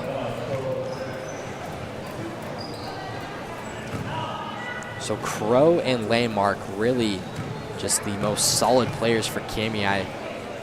Pretty much the reason why they have the lead that they do. Definitely their biggest offensive components. Landmark, I mean, just an absolute weapon out there on defense. I don't even know what the correct. Well, she's kind of like a linebacker, just able to read what the ball handler is thinking and able to jump the pass before really good jump to deliver there. And skip over to Morgan, gets her own offensive board, goes back up with it, and she's going to be fouled. So Morgan is going to the line to shoot 2, and number 20 for Kamiah is kind of limping. Looks like her right knee is in pain. She does have that. And that will be Emma Crow's 5th foul as she checks out of the game for good, along with Mariah Porter. Both of them sit with 5 fouls now. Morgan's first shot is up and good. So, I mean, 11 points in a minute and 27 seconds. Not impossible as she cuts it to 10. So it kind of feels like the Trojans are out of this game, but only 10 points to go. Troy is definitely going to need a couple stops here and some quick offensive scoring as Morgan is going to foul. That will send Hunt to the line to shoot 2. And free throws have really been a big factor in this game. I feel like Troy, I mean, if Troy could have had a little better percentage from there, that would help them out greatly at this stage in the game. As Hunt is able to sink her first. Yeah, I definitely agree. The amount of times Troy has gone to the line, a lot of missed opportunities there. Hunt's second shot is going to be off, rebounded by the Trojans. Going to need a quick score here. Skips it over the right wing. High lob there, able to get it to Morgan in the corner. That 3 is going to be way short. Fight for the ball. And that timeout will not be granted. No one really had possession there. Jump ball will be called, and it will go to Kamiah. Kamiah now just looking, trying to walk out these last 2 possessions that they'll get. Trying to drop the clock because you're up 10. And Alexis Wolverton checking in for the first time today. As she's able to get it to Landmark. Landmark's going to drive in, take it herself. Some contact there, no foul. Hunt is able to corral it from Kamiah in the corner, looking to get it back up. Great ball movement by Kamiah as Landmark's shot is no good. Trojans looking to get some pace here on offense. Skips it over to Morgan. Morgan for 3 again. Barely off. This is going to be the last touch by Troy. 3 substitutions here for Kamiah. I believe these are all some of the players that haven't got in yet for Kamiah. Probably their underclassmen. Yeah, definitely give the bench some experience. Not a bad idea at all. And Troy is getting some bench players as well. And I heard we just got our first super chat, 99 cents from Aiden McFetrick. A big thank you. Big thank you to you, Aiden McFetrick. If anyone else wants to donate here to the LHS Bengals YouTube channel, that would be greatly appreciated, as we appreciate all of your support. And if you haven't yet, make sure you hit that big red subscribe button, as your support just helps grow this Bengal network. And Hunt looks like she just wants to dribble it out. And a corner mid-range jumper is good. So maybe typically don't see that at the end of the game when you have that shot clock off, but looks like she wanted the points and she got them. So that was good by Rotifer, and she looks like she's happy making that buzzer beater. Looks like her teammates are happy for her too. Game 1 of 2 tonight is over. Kamiah 55, Troy 42. Parker, what were some key takeaways you took from this game? I think what was most important with this game, probably Kamiah's defense. Honestly, that was the story of it. Just the points they get from it, the deflections. I mean, it's slowed down Troy, and a big part of the first half was all just Kamiah. I mean, That's all they do. They get steals, they get deflection, they get turnovers, and they turn them into points. And a lot of that, I mean, you can get steals and turnovers, but if you can't turn it into points, it really doesn't mean anything. And they were able to turn it into points. So, I mean, I think that's what got it for them, was their ability to pressure the ball. Yeah, for sure. Kamiah's defense, I definitely do agree, was the story of this game, forcing a lot of Troy turnovers on offense. And so coming up next is Potlatch versus Genesee. As you can hear, Genesee's band is here, and we will see a set of replays here. In about 14 minutes and 30 seconds is the start of the next game. These replays are presented to you by the Diamond Shop and Shop and Shop. We will see you at the start of the next game.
welcome, ladies and gentlemen, to Game 2 of the 1A D1 basketball tournament.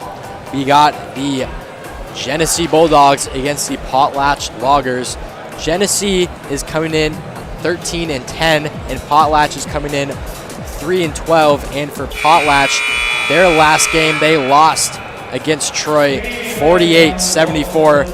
And for Genesee, they lost to Lapway 36-66. So both teams losing pretty big by their previous opponents. Again, this is the loser side of the bracket. And so we are going to announce some starters here.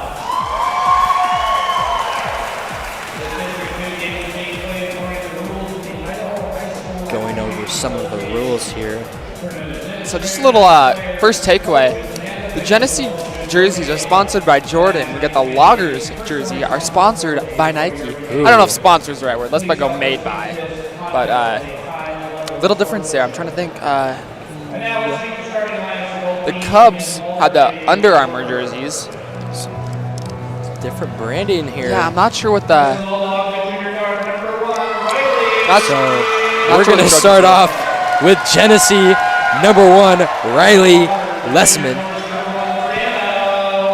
And number 1 for the Loggers, whose number is not on here. You know, you'd really think the Loggers they'd have this name on here. Number 2, Monica Subert.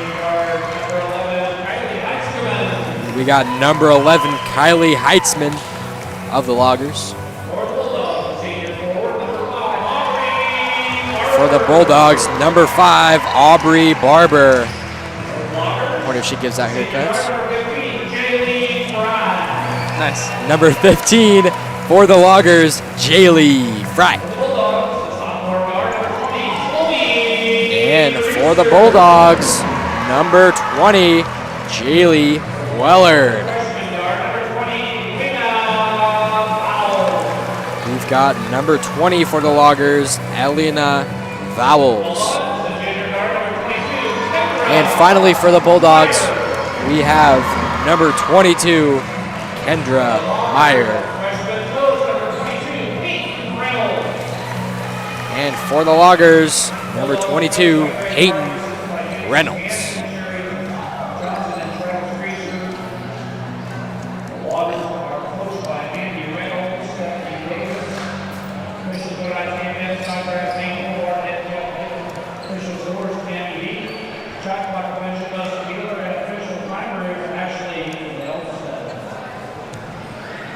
As we get into tip-off here, Loggers looks like number 22, Reynolds, has the height advantage here.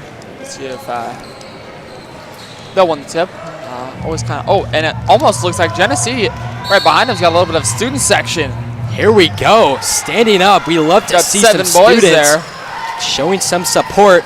And we're going to start with Genesee winning the tip-off. It's going to be deflected, but good hustle by Genesee, sticking with it, getting that offensive board.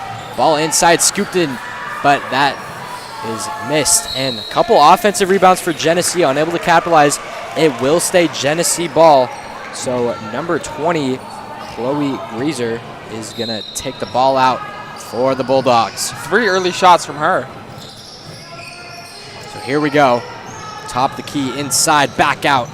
Good ball movement. A deep 3 is going to be no good. Another offensive rebound for Genesee.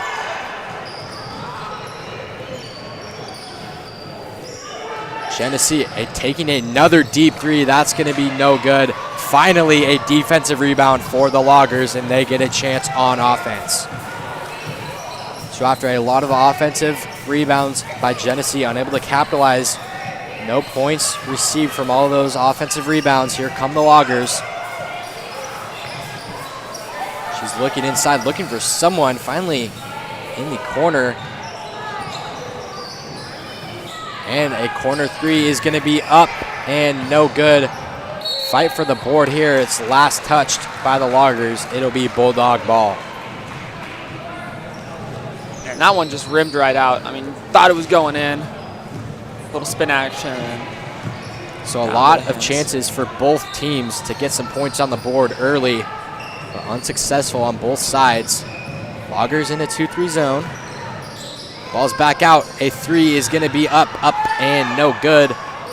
Defensive rebound, a strong board by Reynolds. And here come the Loggers on offense. No one's stopping her, and that left-handed lay-in is up and good by Fry.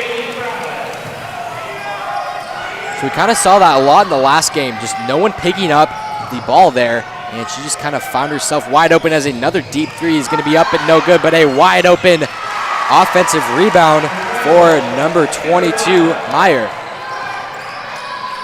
Yeah, no one really blocked out. And Meyer Aiden McFetrick, I heard, just donated $5. Big shout out to you, Aiden. So far, our biggest supporter of the Bengal Network. Let's see if anyone of you guys can top him.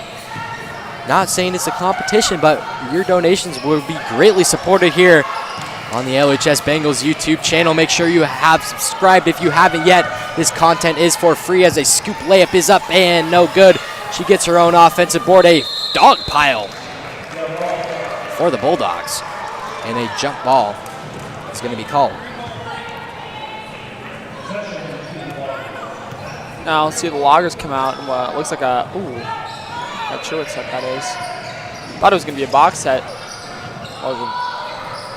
Lob pass over, she's going to drive left. That floater is up and no good. Offensive board. Kind of the story to this early game is these offensive rebounds for both teams. Lots of second chance opportunities. Left-handed layup up, no good, but a foul will be called on what looked like number 20, Vowels. Yes. So that is going to send to number 2, Monica Subert, on the line to shoot 2.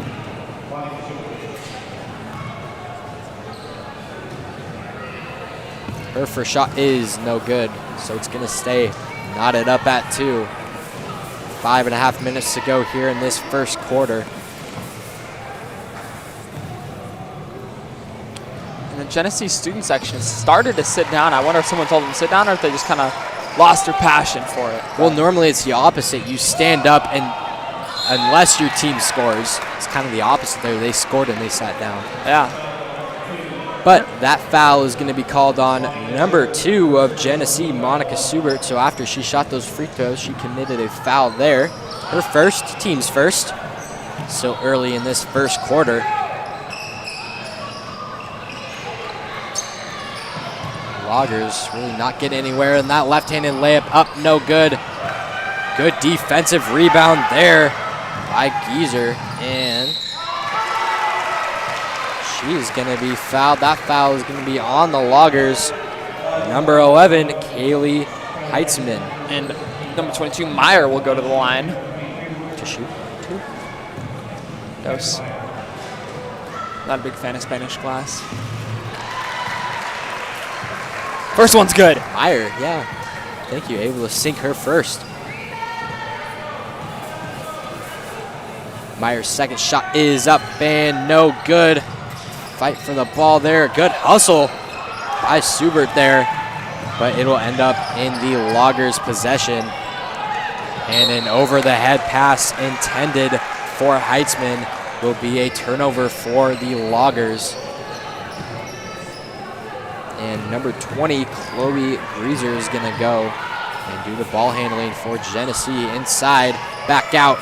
A 3 is up and no good.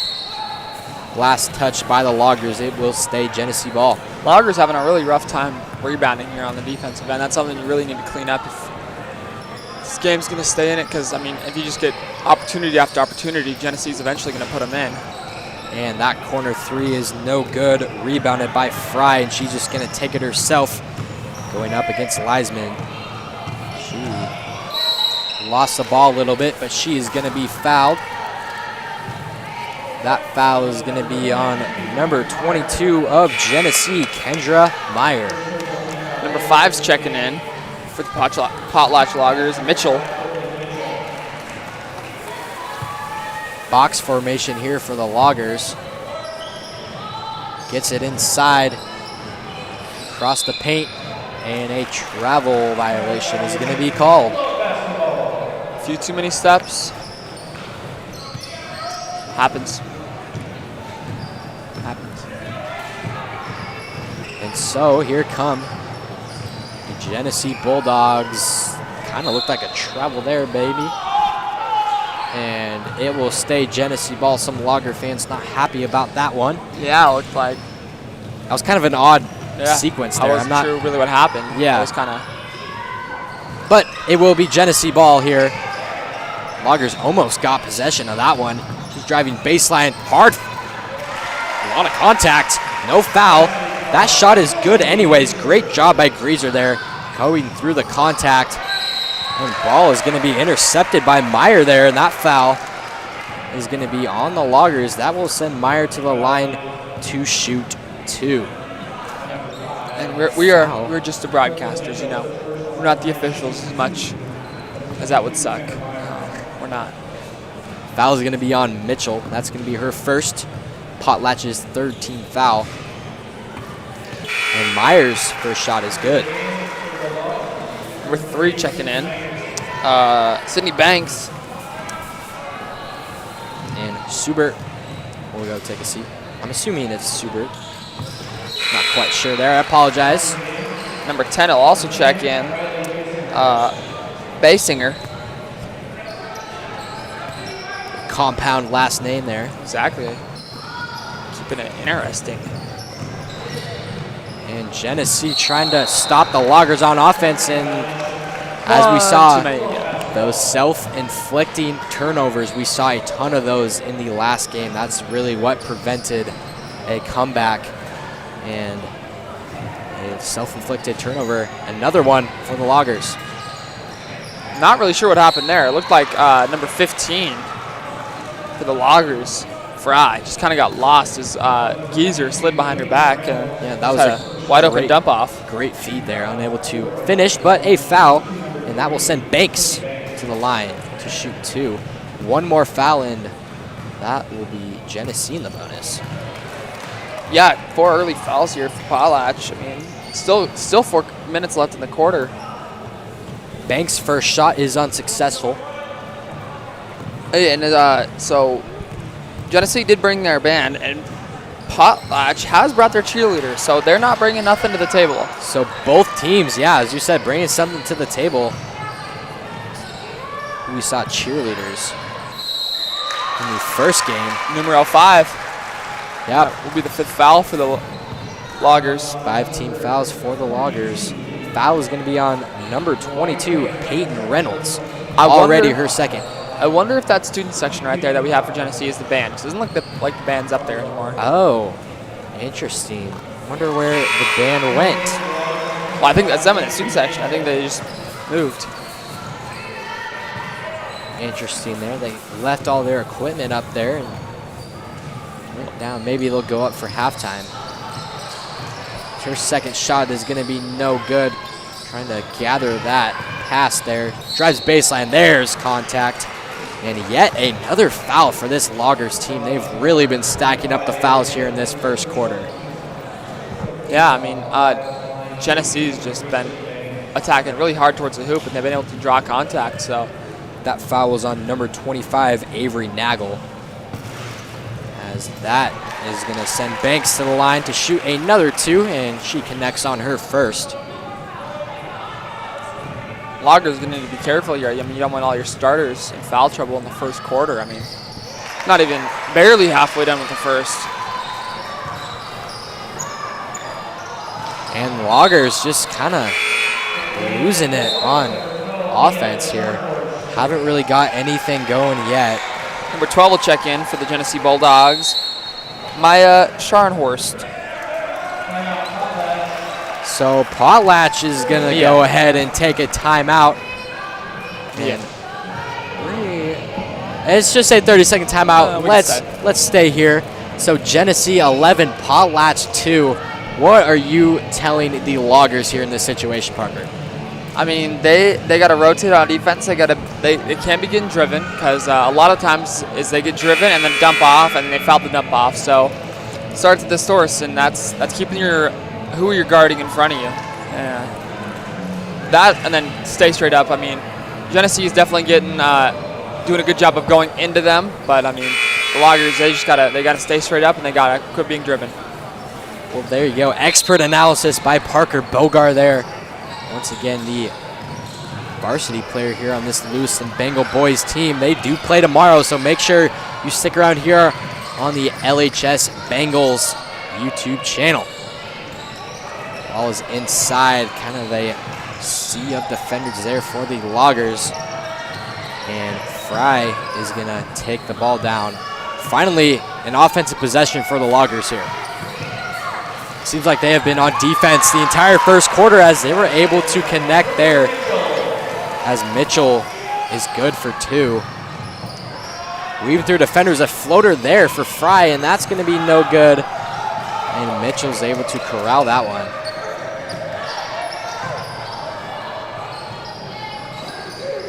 Inside in the corner, back in. Not able to gather it there, and a jump ball is going to be called. Possession will be Genesee. Neither side with a press so far. They've been backing off there. Here come the Bulldogs here. Great backdoor pass. Tried to find Banks. Unable to get that connection there. 11-4, 2:38 to go here in this first quarter, as Genesee does bring pressure, but the Loggers are able to break it. Loggers do have numbers, not anymore. And that 3 is up and good by number 5, Brooklyn Mitchell.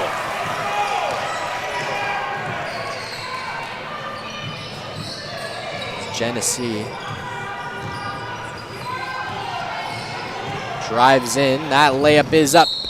No good, but a foul, so that'll send Banks to the line, I believe, for the 3rd time tonight already. And it is the first quarter. Yeah, I mean, that's gotta be, is that number 7 already for them as a team, the Loggers? Yeah, I believe so. Our count only goes up to 5 here because that means you're in the bonus. And Banks' first shot is up and good. This is her 3rd time with the line so far, so she's been able to draw contact. And that foul was on number 25, Avery Nagel, her 2nd personal. And yeah, I believe 7th team foul, around there. And she's able to connect on her 2nd, extending that lead to 6 for the Bulldogs. And a stolen pass here. Chance for a scoring opportunity. Left-handed layup is up, no good. Offensive rebound, battle for the ball. It's gonna stay Genesee ball. Yeah, the Loggers really, I mean, they need to find out the groove for defensive rebounds, because Genesee has just been picking them and picking them. As that too is good by Scharnhorst.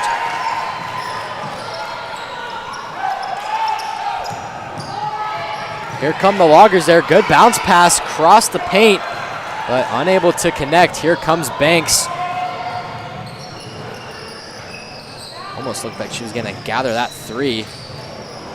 Some more contact on Banks. No foul called there. The refs have already blew their whistle quite a bit. And Potlatch keeps getting numbers down the court, and they connect there, but typically, I mean, these last 3 or 4 times they've had a 3-on-1, a 3-on-2, and they just have been unable to finish it. That bucket was good by number 20, Alina Bowles. And that long 2 is up and off. Looked good from where I was sitting. Just a little too strong there. Here come the Loggers. No numbers. And poked away from behind, and a foul is going to be called on number 1 of Potlatch, which number is not on here. It's her first. We know that, though. You know, from up here, I can see the announcer has a different roster than us. That is So probably he why. probably knows who number 1 is, and we don't. So if you do know who number 1 is on Potlatch, please let us know in the comments. First shot, no good. Yep, Suber on the line. Going 0 for 1 so far. 2nd shot is up and no good. Genesee, great pressure there. jump ball will stay or will go to the Loggers. A lot of players on the ground in this first quarter. It's been a long first quarter. A lot of play clock stops. Lots of fouls here, extending this first quarter. Now only 48 seconds left in it though, so about 2 possessions left, 1 for each team. Corner 3 off. Ladies on the ground again, and yet another jump ball. We should have kept track of jump balls. Seriously, I mean, are we almost in the double digits? Maybe not quite yet, but around there. So still a 6-point game. Feels to me at least a little bit more towards the edge towards Genesee, even though the scoreboard really doesn't reflect that. But I'd be interested to see if the Loggers can. I think it's just the fouls that keeps getting the Potlatch is just hacking them. And that 3 is good in the eye of her defender. Riley Lessman is good for 3.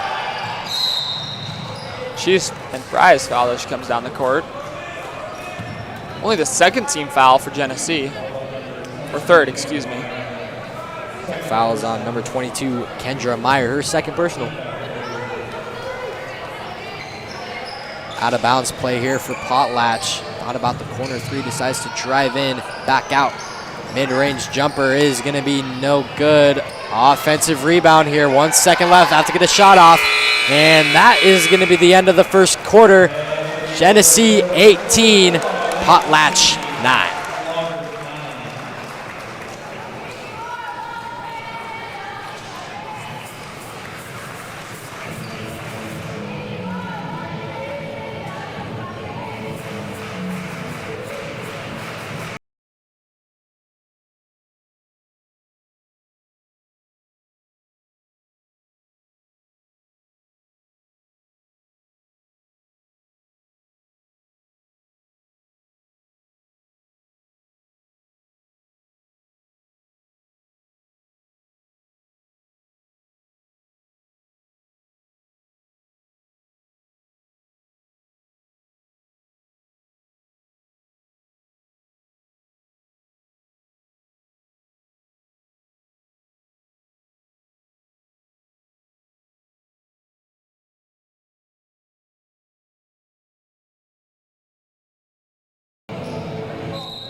So that buzzer indicates the start of this second quarter. It's going to start off with the Loggers, and it's going to be number 15, Jaylee Fry, bringing it down for Potlatch.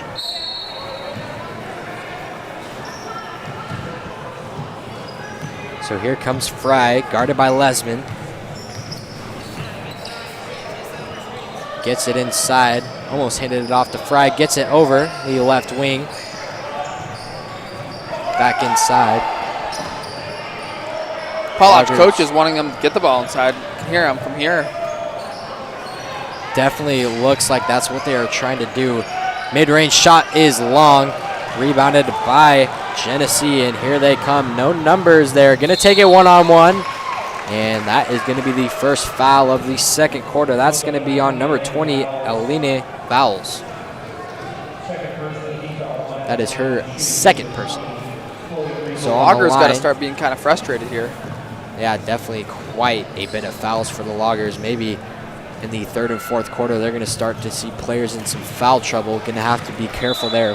We'll see if the Loggers can clean it up. And in the game is number 22, Peyton Reynolds, and number 20, Alina Vowles, is going to take a seat with 2 personals. So this might be a good time to talk about some shoes in this game. So I did it last game. We're going to do this game. Okay.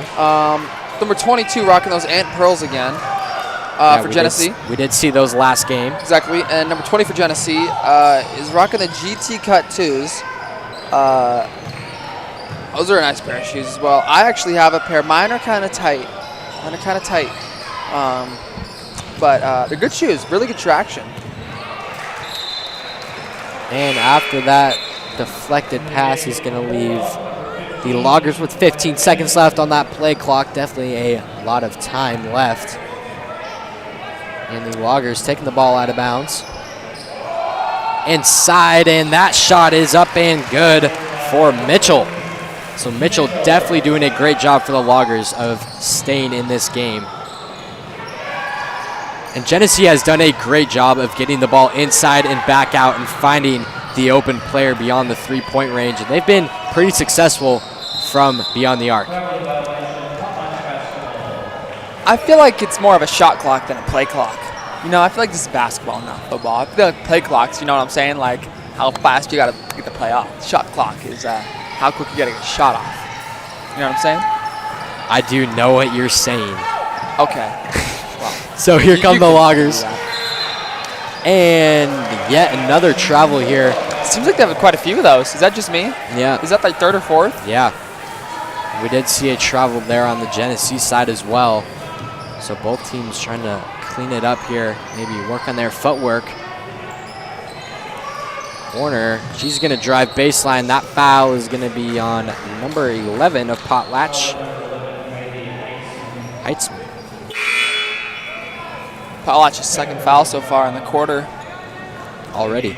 Yeah, minute 30 in. So they're definitely continuing the trend of their fouls in the first quarter. Genesee with yet another three-point opportunity, and that shot is off. Rebounded by Mitchell. Here comes Mitchell. Fry is going to take it, and right to a Genesee player in there, get a fast break opportunity. No numbers there. Ooh. If Fry would have, or excuse me, yeah, no. If Fry would have got her feet set, that could have been offensively.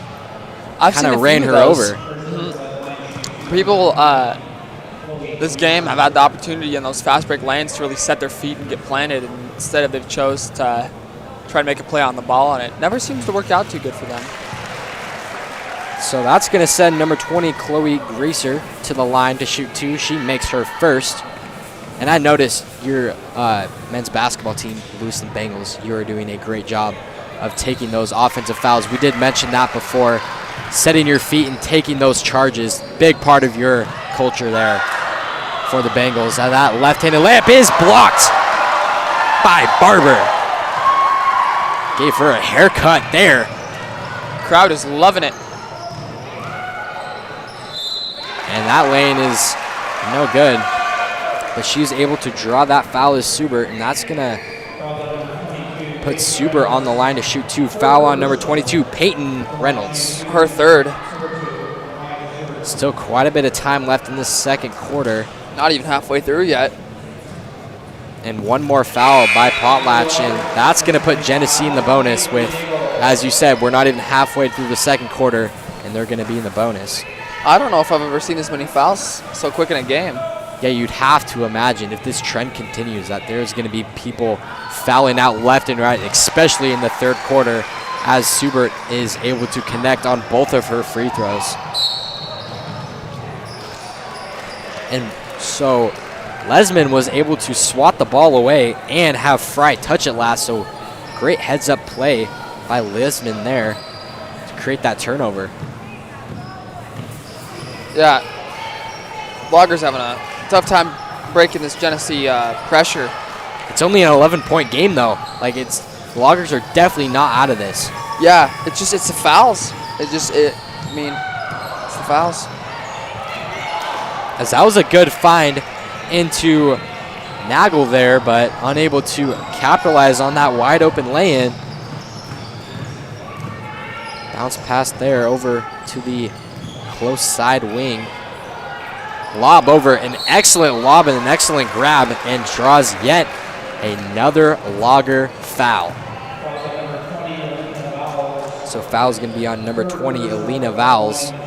So you see some Genesee fans over there making a sign. Got a few signs up out here. Only one in the air currently, but I've seen another one. And so Barber, first shot is up and good. And number 3, Banks, is going to go in for number 15, Jensen.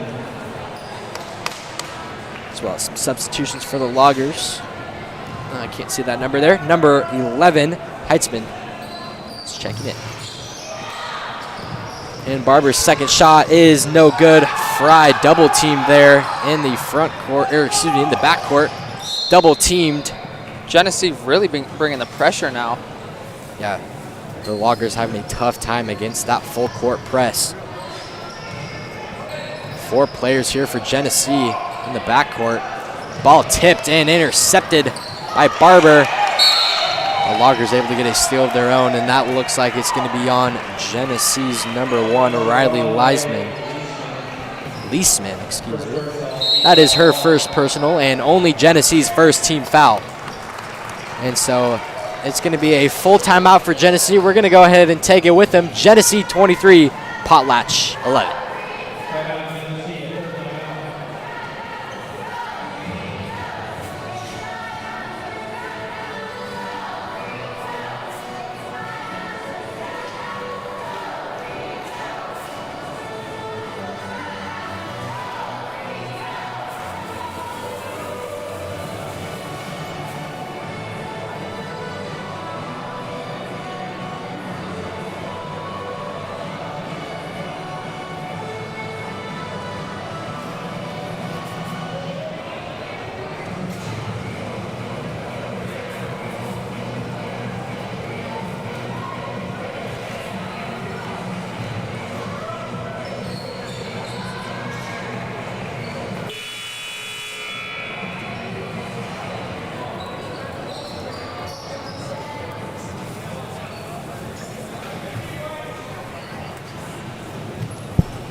So after that, I believe after that, the Logger full timeout.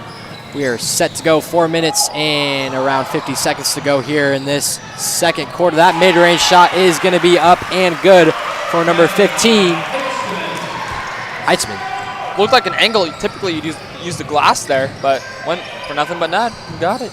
All 9-1. Bounce pass in, back out to Banks. Banks able to get it right back to her. And that ball is deflected there. And another foul. This time on number 1, the mystery player. We still do not know her name. Well, it looks like we found the Genesee band, and it was not the student section. Maybe they just took a little break. Yeah, went to Narnia and back. Not quite sure. So Banks is going to go on the line to shoot her bonus shots. Her first shot is up and good.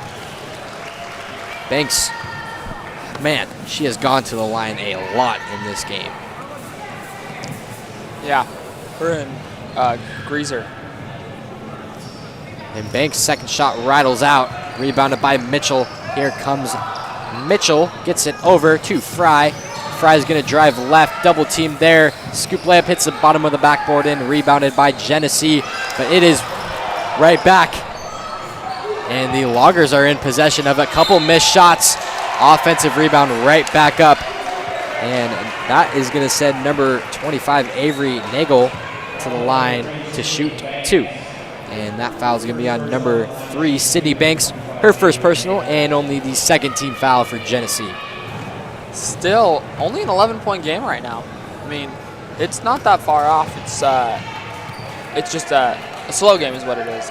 It's slow. It definitely seems like the Bulldogs are in very firm control of this game. But, as you said, 11-point game. And lane violation. Will be a violation. Hate to see those. Those are the worst. Well, especially if she would have made that shot there. That would have been very demoralizing. Fry didn't look like she was ready there on defense. Looking at the ref or something. Banks handing it off to Subert. Back over to Lesman. Deflected, I believe, by Fry, and it will stay Genesee ball.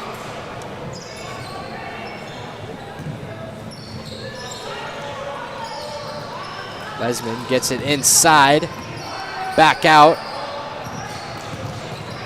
Back in here, defender. Corner 3 is going to be up, no good. Offensive rebound by Barber. Barber, no good. Another offensive rebound, and yet another foul. What is new? So that is going to send number 20, Chloe Greiser, to the line to shoot 2. As you mentioned, she has also shot the majority of the free throws for Genesee. That foul is going to be on number 5, Brooklyn Mitchell. Feels like a broken record right now where it's just the same thing. going and repeating and repeating. As Greaser, I'm surprised the thing about the Loggers fouls is they have done a great job about distributing the fouls. I mean, seriously. Is there a player with more than 3? I don't think anyone's touched 4 yet. I think they have quite a few with 2 and 3 though. So at least they have that going for them, but they might get into foul trouble here starting on the 3rd quarter as Banks is able to get away with it. Her left-handed lane is good, but a double dribble happened prior to that. Got a little too excited there, and number 22 for the Bulldogs, Kendra Meyer, is going to check in for Banks.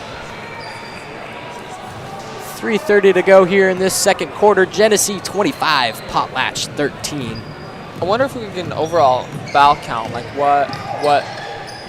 We got to be in the 20s. I don't think we're in the 20s quite yet. I think we're in the upper teens. As Fry's 3 is up and good. So despite all of these fouls, as we've said before, Potlatch is in this only a 9-point game. Can you believe that? I can. I mean, I think Potlatch has it in them offensively. I just don't know if they do defensively. If they can find the will to foul. As you saw there, Barber's lane is up and good. And another turnover for this Logger offense. Here comes Greiser. Greiser's laying up and no good. Gets her own offensive board and another offensive board for this Bulldog team. Comes up empty-handed. Here comes Fry. No numbers here. She decides to take it anyway. Her left-handed layup up, no good. Rebounded by Lesnar. And a great steal by number 1. Trying to hear this PA announcer see what number one's name is. But we continue play. Great shot by her. Sleisman gets it over. Looking inside to Barber. That gets intercepted by Fry. Fry lobbing it over, but it went right to Leisman. And a timeout's going to be called by Genesee. So Genesee just looks like they're in very firm control, but again, only a 9-point game. Genesee 27, Potlatch 18.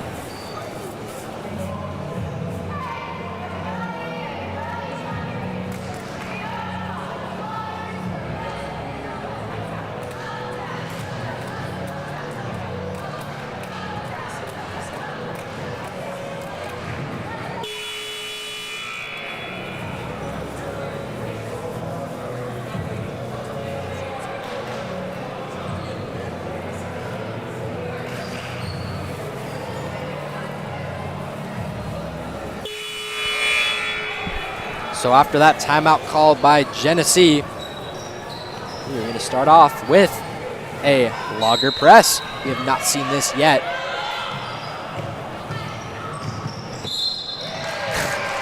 And another foul by the Loggers. I heard her last name, Luther, I believe. So that will be Luther's 3rd foul. Up on the line is number 20, Chloe Greaser.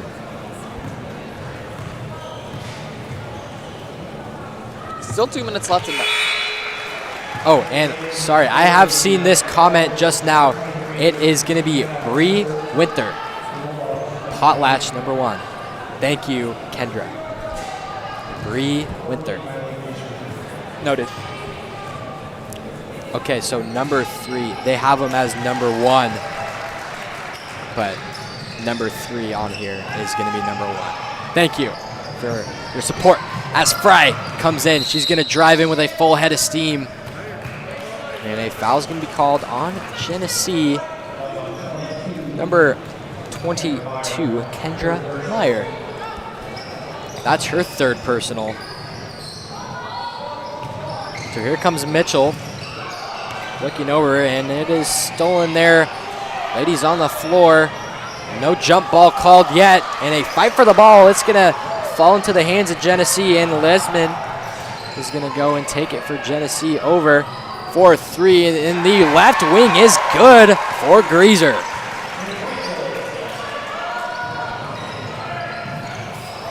Genesee bringing some pressure of her own. Got tipped past there. And a foul is going to be called on Mitchell. So your prediction earlier, or guess earlier, I'm thinking we're getting closer to the 20 range now. I mean, we got to be getting up there. So Meyer is going to go on the line to shoot 2, misses her first. That will be Mitchell's 3rd personal. Minute 25 left.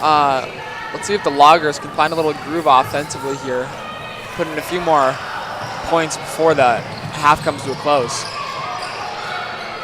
So here come the Loggers here, as you said, looking for some momentum on offense. As Mitchell's going to drive in, kicks it back out. Here comes Fry inside to Mitchell. Mitchell back out to Fry. Fry for 3 is good. All nylon there. All nylon. Cuts the Genesee Bulldog lead to 11. Ball's inside. And a deep 3 is no good. Here come the Loggers now. Fry taking it. 1-on-3 situation. Over a mid-range shot. Uses the backboard, but too strong.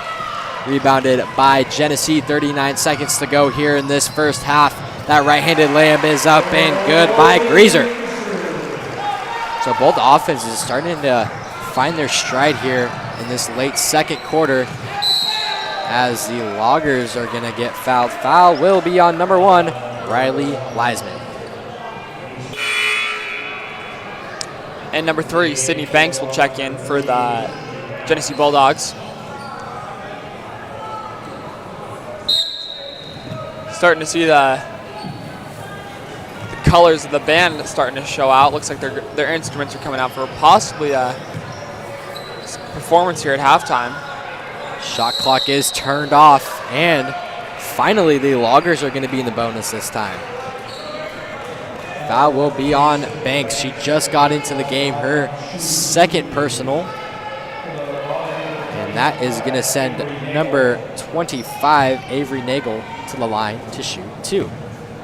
So this is going to leave Genesee with 14.5 seconds left, assuming that Genesee gets their defensive board. Did she call bank? You're going to have to ask her after the game. Yeah, I don't know. And that second shot is going to be no good. And it'll be Logger ball. Stay with the Loggers. Here they go. See if they can put one more point in. Make it a 10-point game before halftime, or possibly a single-digit game. That would be big for this Logger team. Really get them some momentum here, as Fry's 3 is no good. Loggers almost got that board, but Greaser is able to take it away. And that's strong, kind of like a half-court shot, a little closer than that, is going to be your halftime score. Genesee 34, Potlatch 22. We'll see you at the start of this 3rd quarter.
And we're back for some second half action.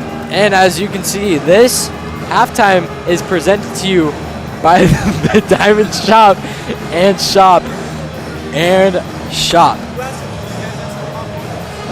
1 second. We need to take a quick.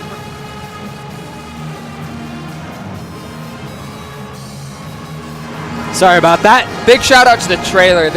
We are the ones that are talking, but there are some other people behind the scenes that are doing a lot. And those people are really what's making magic happen.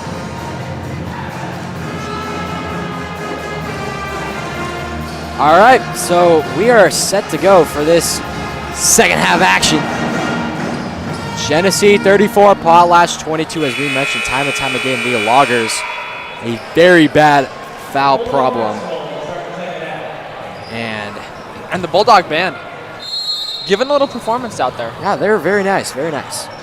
So it's going to start off with Genesee Major with float the off. ball. Barber kicks it back out. Corner three is no good. But a nice rebound by Greiser. And that left-handed layup is up and good. So a couple second chance opportunities later results in points for Genesee. So here come the Loggers on offense, still trying to find something and fight for the ball there. No one out of bounds, and it'll be a jump ball. And it will be Logger ball now. Loggers they've yet to foul here in the second half. A whopping 33 seconds in. Yeah, And I mean, one possession. that's something. That is. So here comes Fry, the leader of this Logger team. Gets it inside. Free throw jumper is no good. But an offensive rebound for the Loggers. Here they come. They're driving right. Fry, mid-range shot, and a shot clock violation called. Great defense by Genesee, not allowing Potlatch to get a last-second shot up. Yeah, you got to get a shot up in that 35 seconds that you get. So that will be a turnover for the Loggers. And Loggers deciding for a full court press. Looks like a man-to-man press. Maybe a zone. You see Fry kind of floating around there. And that pass looked a little Mahomey there, getting it all the way down court. And that shot is good by number 22, Kendra Meyer. So a great ball movement by the Bulldogs there, able to break that press. Looked like with ease, as that lane is up and no good. And here comes Greaser and the Bulldogs. Right-handed lay-in is short, rebounded by Greaser. That shot is no good, no foul there. And here comes Fry leading the way for the Loggers. Met by a couple Bulldogs there, able to hand it off to Vowles. Vowles skips it over to Fry. Fry is going to drive baseline. Her lane is up, no good. Gets her own board, comes back up with it, and she's going to be fouled. So the first foul is going to go to the Bulldogs. Foul is going to be on number 5, Aubrey Arbor. That is just her first personal and the first team foul for Genesee. It's going to send Fry to the line. Her first shot is up and good. Genesee will make a substitution, bringing in number 10, Basinger. I like that last name. Basinger. One last name. Fry's second shot is nothing but net. So here comes Subert, gets it over. Skipping it around the three-point line over to the corner 4. Three is good. That corner 3 is good by number 1, Riley Lesman. Here comes Fry trying to respond. It has been all Genesee early in this third quarter. That scoop lane is up, no good, and a travel happened before that, kind of lost her footing there, and Fry creates that turnover. Another turnover for the Logger. I should say another travel. They had a few travels there in the first half, and it looks like it's repeating here into the second half.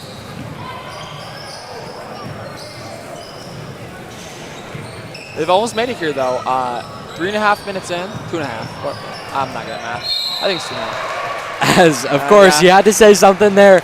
And a Every foul time. called on the Loggers, excuse me, number 22, Peyton Reynolds. That's her 4th personal, so 1 more, and she is done for the night. You can only assume that one of these substitutions is for Reynolds, as number 2, Subert, misses her first.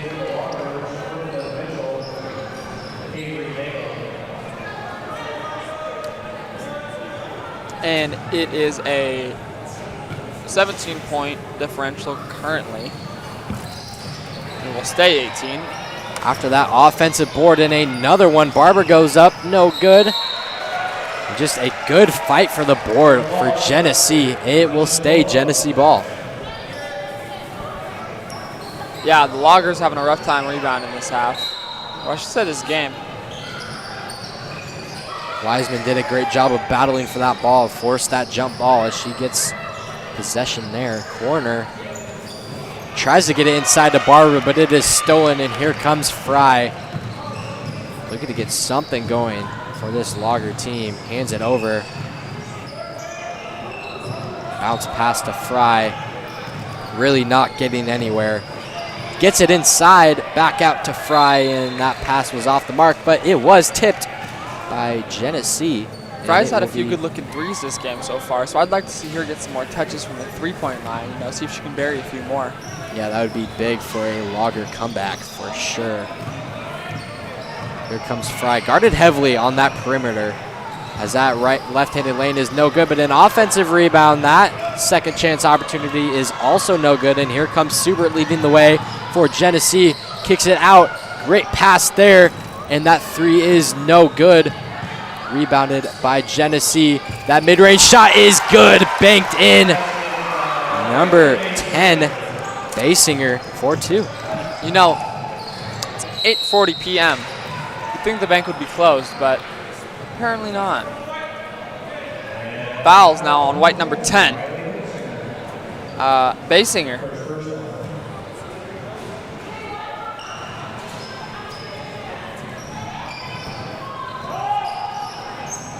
And thank you to Potlatch is number 1 for the 99-cent donation. Big thank you to you for help supporting the LHS Bengals YouTube channel, supporting that Bengal network. It's going to help us grow. We appreciate all the donations and all the support that people have been sending. We're just very grateful. It's what we love to do. I mean, I love doing the play-by-play. I know you love playing basketball, hopping on play-by-play every once in a while. As number 22, Myers' first shot is no good. I wonder if there was a little meaning behind this donation, was to get you to say Potlatch is number 1. Ooh, 'cause that is their name. that's a sneaky name. I see what you're doing there. We will see if Potlatch can make a comeback here. Currently down 19 points with 4:15 left in the third, but definitely doable. More than enough time. So here's Fry now. Loses the ball a little bit, able to gather. Picks up her dribble in the corner. 15 seconds left on the shot clock. Fry's three is up, no good. It is right. And that foul looks like it's gonna be on Potlatch. Number 20, Helena Vowles. That is her 4th. So she will sub out of the game. So that is what we were kind of talking about here in this third quarter. A lot of players starting to get in some foul trouble for Potlatch. Maybe we will see some cleaner defense for the Loggers as they move into a 2-3 zone. Here comes Lesman. Inside 3-point range.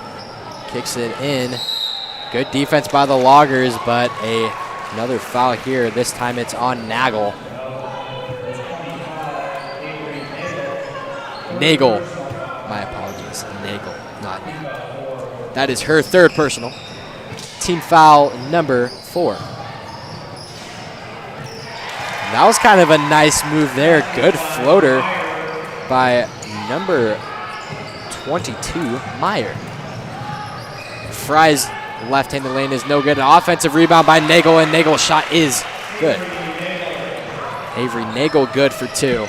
A lot of backboard being used today. Good to see that fundamental work, as that is another fundamental layup by number 14, Miley Greaser. So the Loggers and Fry are going to get another chance on offense here. Fry's going to take it herself. Her floater is up, no good, but a foul. Foul is going to be on number 1, Riley Lesman.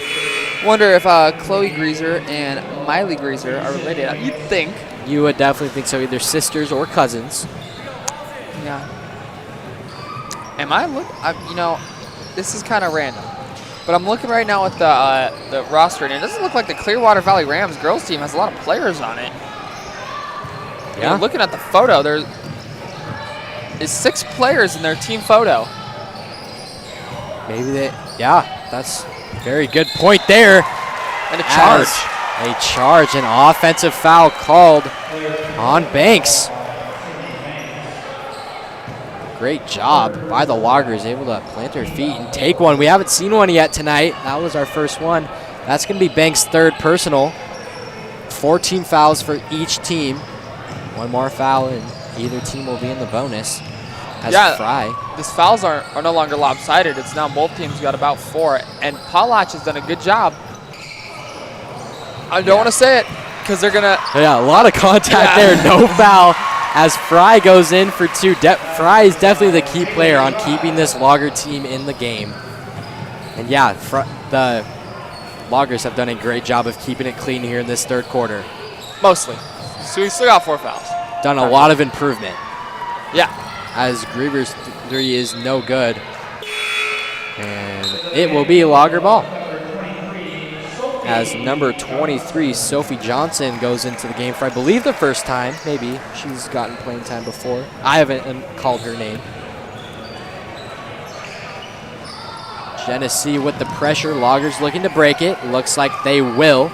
And Fry will take it to the front court. Fry's going to drive right, slow down a little bit.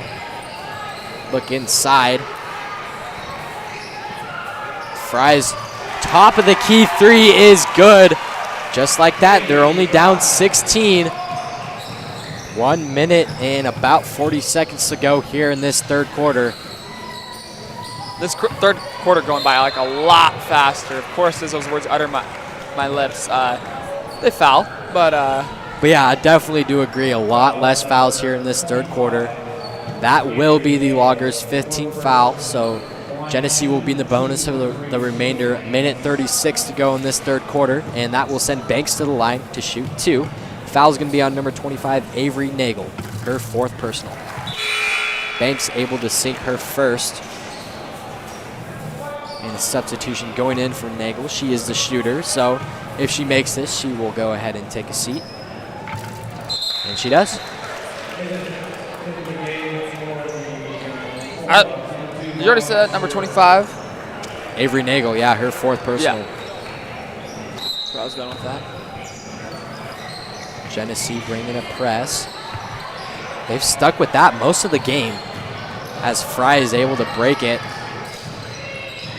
She's going to drive right, and she's going to take the 3, and that's way short. Kind of off balance there, and Banks leading the way for Genesee. Inside, and ooh, that was almost good. Rebounded, and a foul. So that will send Miley Greaser to the line to shoot 2, and foul is going to be on number 25, Avery Nagel. That will do it for her tonight. So an interesting decision of not pulling Nagel here when she had 4 fouls. It is only the 3rd quarter, a whole nother quarter to play, and no Nagel.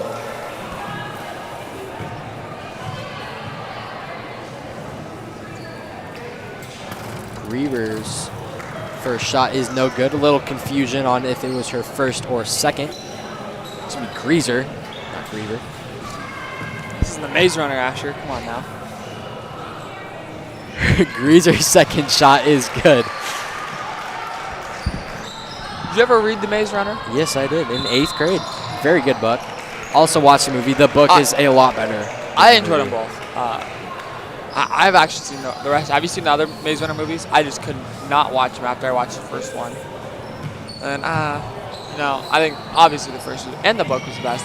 I can't even remember the book as well within the movie. Movies stick better with me. Yeah.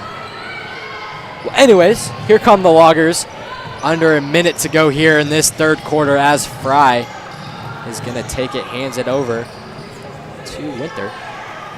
Winter gets it inside, back out to the three-point range. 15 seconds to go on the shot clock. Fry is going to drive right, look left. Mid-range shot floater up is up and good. So a good offensive possession by the Loggers, finished off by Winter. And I believe Genesee just tried to inbound the ball while they took a step past it. But on her step, she walked inbounds. I did see Avery Lathan do that in the Golden Throne. Well, it looks like they just did the same thing here. Interesting. Okay, Fry for three is. That was a long two, not a three, long two for Fry. Well, no matter what it was butter. It was butter. That was a nice smooth jumper by Fry. Brings us to a 15-point game with 19 seconds left in the third. As Still another Leesman- quarter to play. Leesman checks into the game for Genesee. Yeah, definitely a great quarter by the Loggers. Great job to slowly inch their way back. There we go. On the same page right now. Banks double teamed by two Loggers. Good hard defense by Fry, and she's able to get it, but not before the time runs out. So a great quarter by Potlatch. Genesee 50, Potlatch 35. We will see if Potlatch can inch their way back some more here in this fourth quarter.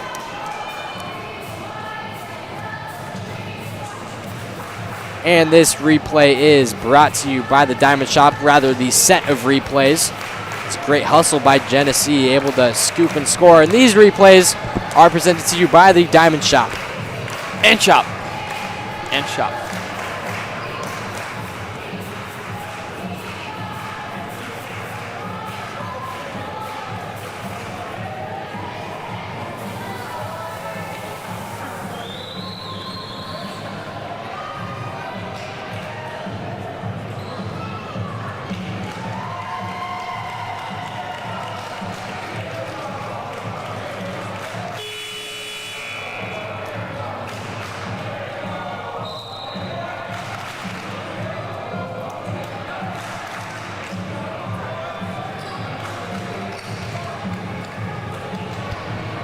And we're back.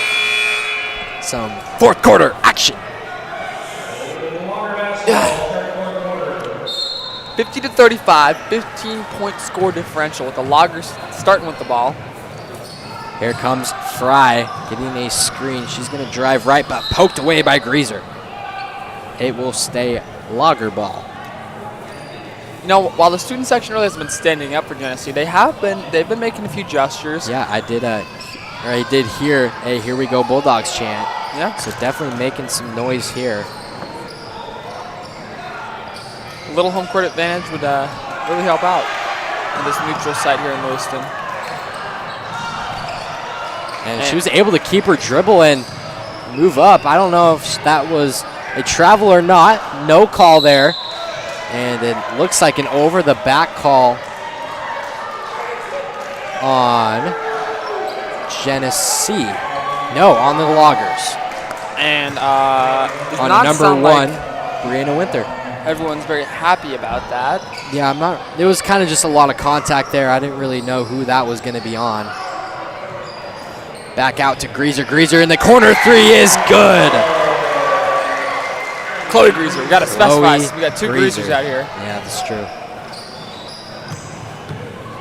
So Fry is going to take it, looking to get some sort of momentum back on for the Loggers, but that is a turnover.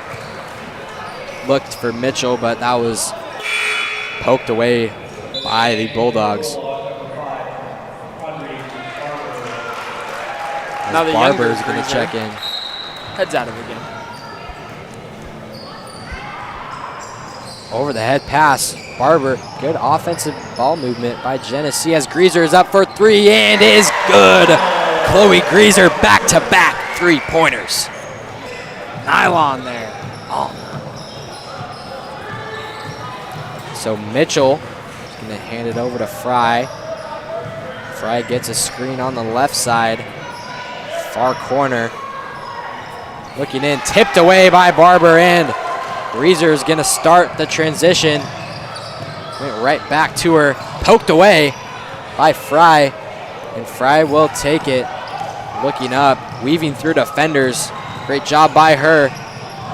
And a turnover here. So back-to-back-to-back turnovers, I believe. And Greaser's fouled hard, and she's going to go on the line to shoot 2. That foul will be on the Loggers. Foul is going to be on number 1, Brianna Winter, and I believe she is done. She is fouled out.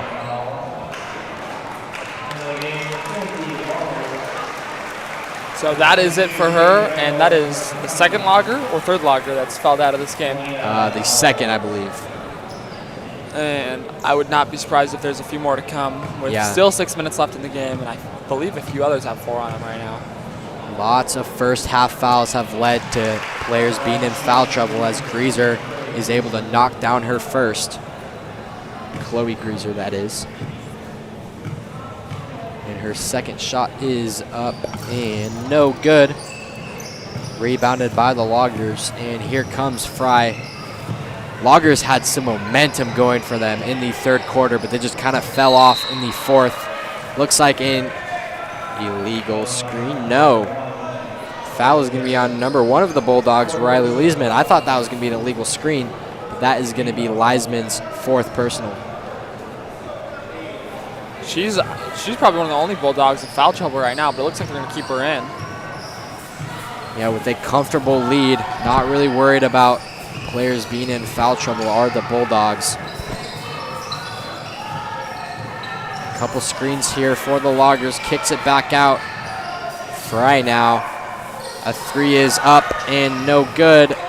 Fight for the ball. Here comes Genesee. Genesee looking to get some momentum here as Greaser's just going to take it herself, put the game in her hands and go up for 2.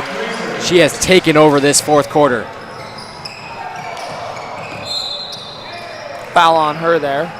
Trying to handsy, getting a little greedy, trying to get some more points on the board. Foul is on number 20, Chloe Greaser. So here's Fry now. Genesee not coming off that gas pedal as that right-handed lane by Greaser is good, forcing Potlatch to call a timeout. And a full timeout will be called for Potlatch, so we're going to go ahead and take it with them. Genesee 61, Potlatch 35.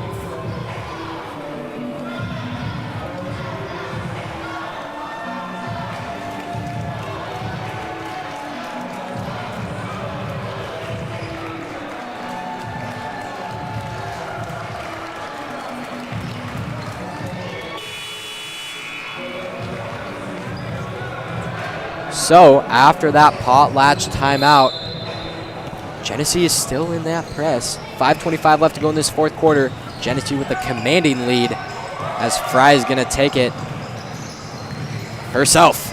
And she's going to keep on going all the way to the hoop until she is fouled by number 5, Barber.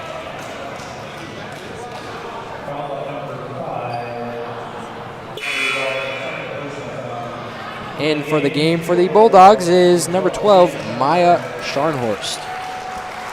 And Barber is going to go ahead and take a seat with 2 personal fouls. Potlatch not quite in the bonus yet. They're going to need 2 fouls from Genesee to get there. And baseline pass looking, and another dog pile, man. Jump ball. Number what, 20 for the game? Something check my like watch. that. Oh, that's about right. Okay, sounds good. As Chloe Greaser is going to take it, gets it over to Lesman.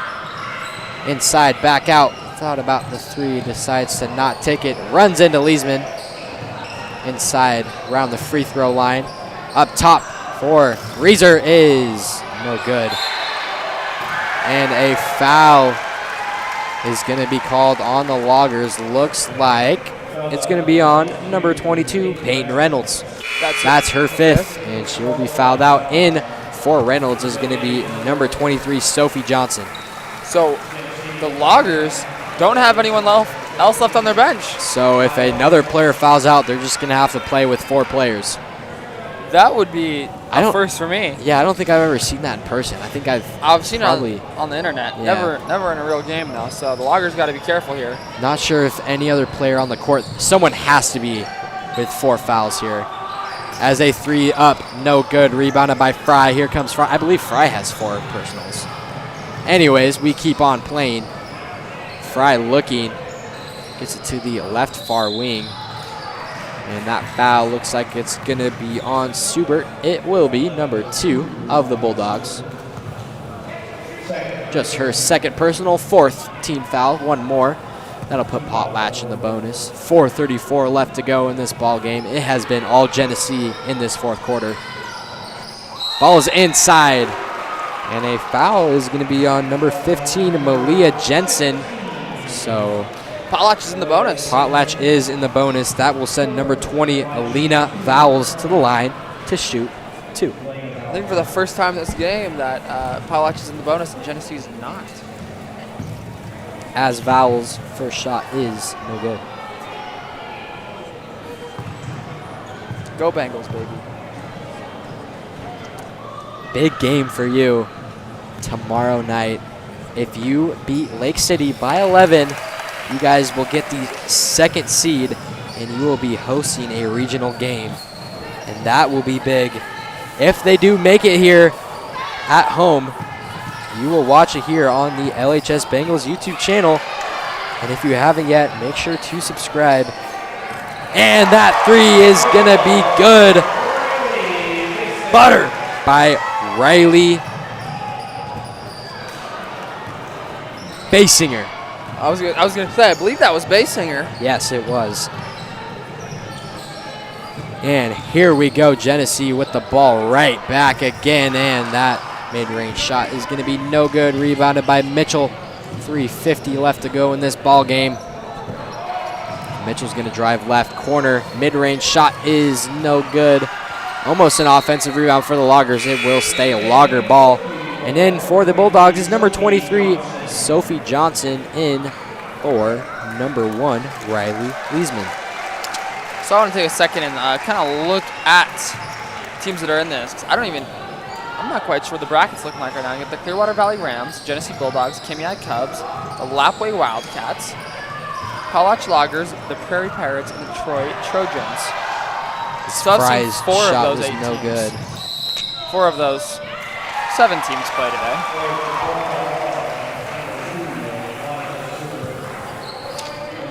That foul was on number 2, Monica Subert, her 3rd personal.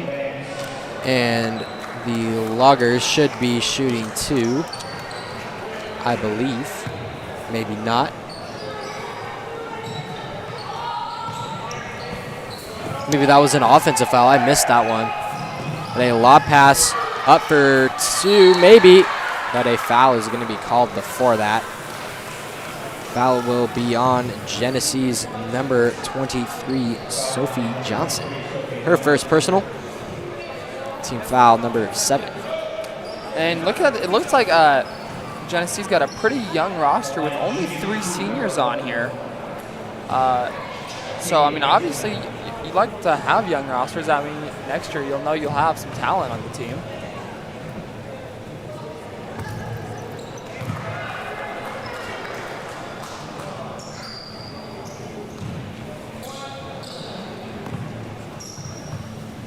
So that is going to send number 11, Kylie Hootson, to the line. She missed her 2nd. And here comes Genesee. Full head of steam is no good. Offensive rebound and make that another one. Mid-range shot is up, no good.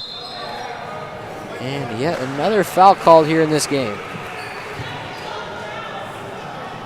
very heavy Genesee fouls here in the fourth quarter. Yeah, it's been a totally 180 here as number 15 of Genesee, Malia Jensen. Her second. Team foul number 8. Numero ocho. So that's going to send Vowels to the line to shoot 2, her bonus shots. Her first shot is up, no good. 3:09 left to go in this ball game. And to catch some more White Pine action, you're going to have to wait till Thursday, where I will be calling this game. Not sure who's going to be with me. I've actually been thinking about this today. Due to time, I will probably be here for the second game if I can make it. But I do actually have a game on Friday, so the team's having a carb feed. For those of you that know what that is, where the team eats together before a game. So I will have that, but I should make it here for the chip game. I might not be calling it, I don't know, but I hope to be here. And if I can announce it, hopefully I will. So here comes Fry inbounding to Mitchell. Right back to Fry to play this final 3 minutes out. Fry's gonna look in. He's gonna drive, right-handed layup is up and good. And count it, and 1. So that shot is good by number 20, Alina Vowles. So she has a chance to convert the 3-point opportunity. Genesee with 19 fouls here in this fourth quarter. Vowles unable to convert. Vowles only a freshman, so she's got a lot of potential for these next 4 years at high school, or I guess 3 it'll be after this. As Banks missed that shot there, and here comes Fry. Fry's gonna skip it over. And that shot is up and good to Vowles, the freshman, as you said. She's had a pretty good impact in this game.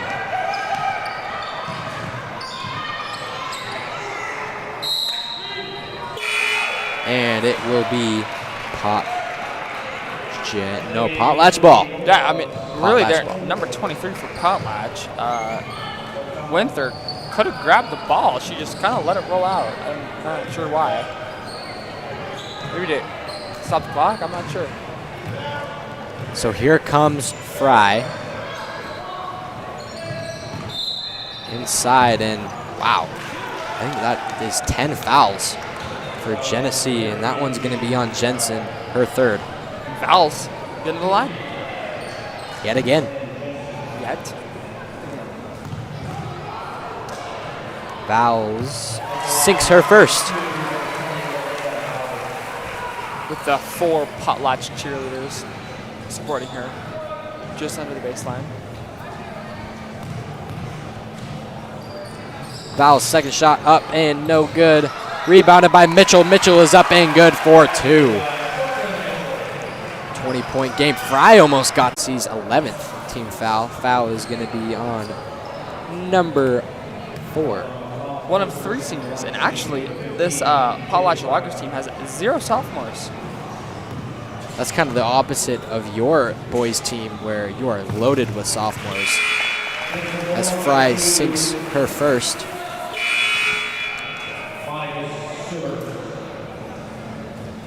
Subert is going to go check in for Basinger.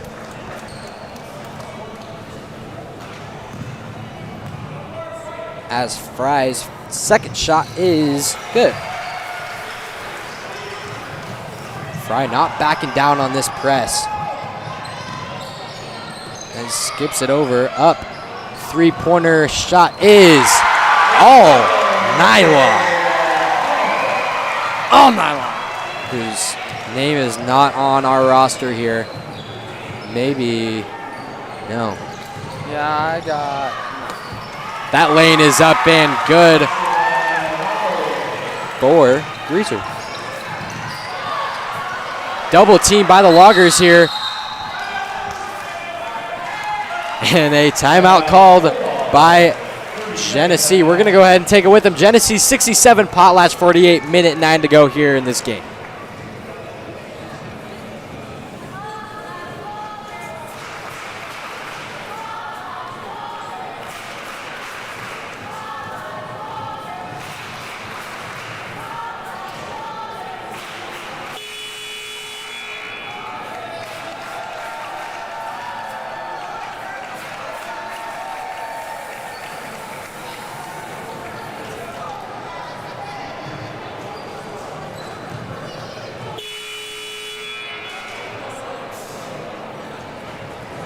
So after that Genesee timeout, minute 9 to go here. It will start off with Genesee ball with a logger press. Able to break it is Genesee, but a travel. So it will be logger ball with a minute 6 to go, 67-48 in the hands of Genesee. Looks like they're gonna pull away with this one. You know, I said I wasn't gonna say it, but I think Potlatch is gonna go quarter of not in the bonus. Yeah. 3 fouls this quarter. And it's a good thing as well because they don't have anyone else left to check in the game. Well, yeah, maybe that's what they told their players, the coach there, as Fry goes up for a deep 3. That's going to be no good. But Fouls, still doing it all. and another timeout called by Genesee, kind of a maybe just to get subs in. Yeah. Just to get number 42 into the game. Maybe a who that JV is. player not on our roster here. Time for one more possession for each team. Good look inside, unable to find anything. Back out, and that mid-range shot is going to be no good. And here come the Loggers, full head of steam. Mid-range shot up, no good.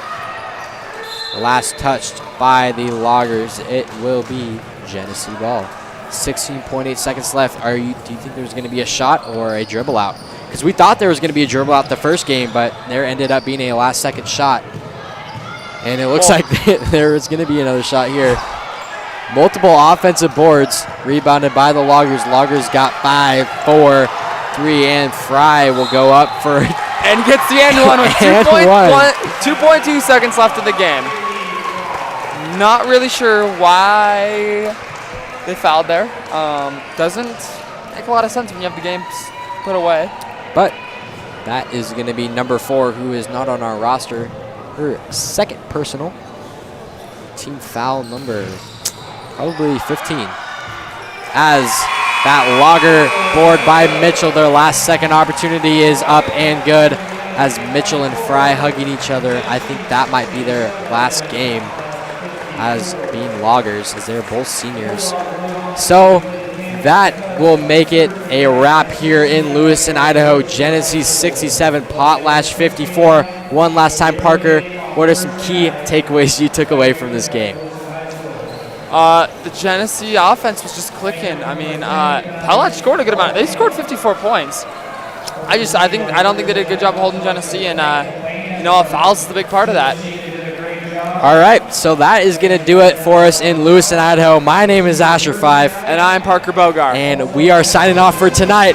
Safe travels to everyone who is in this gym. And we will see you on Thursday for some more varsity basketball action. Good night. Good night.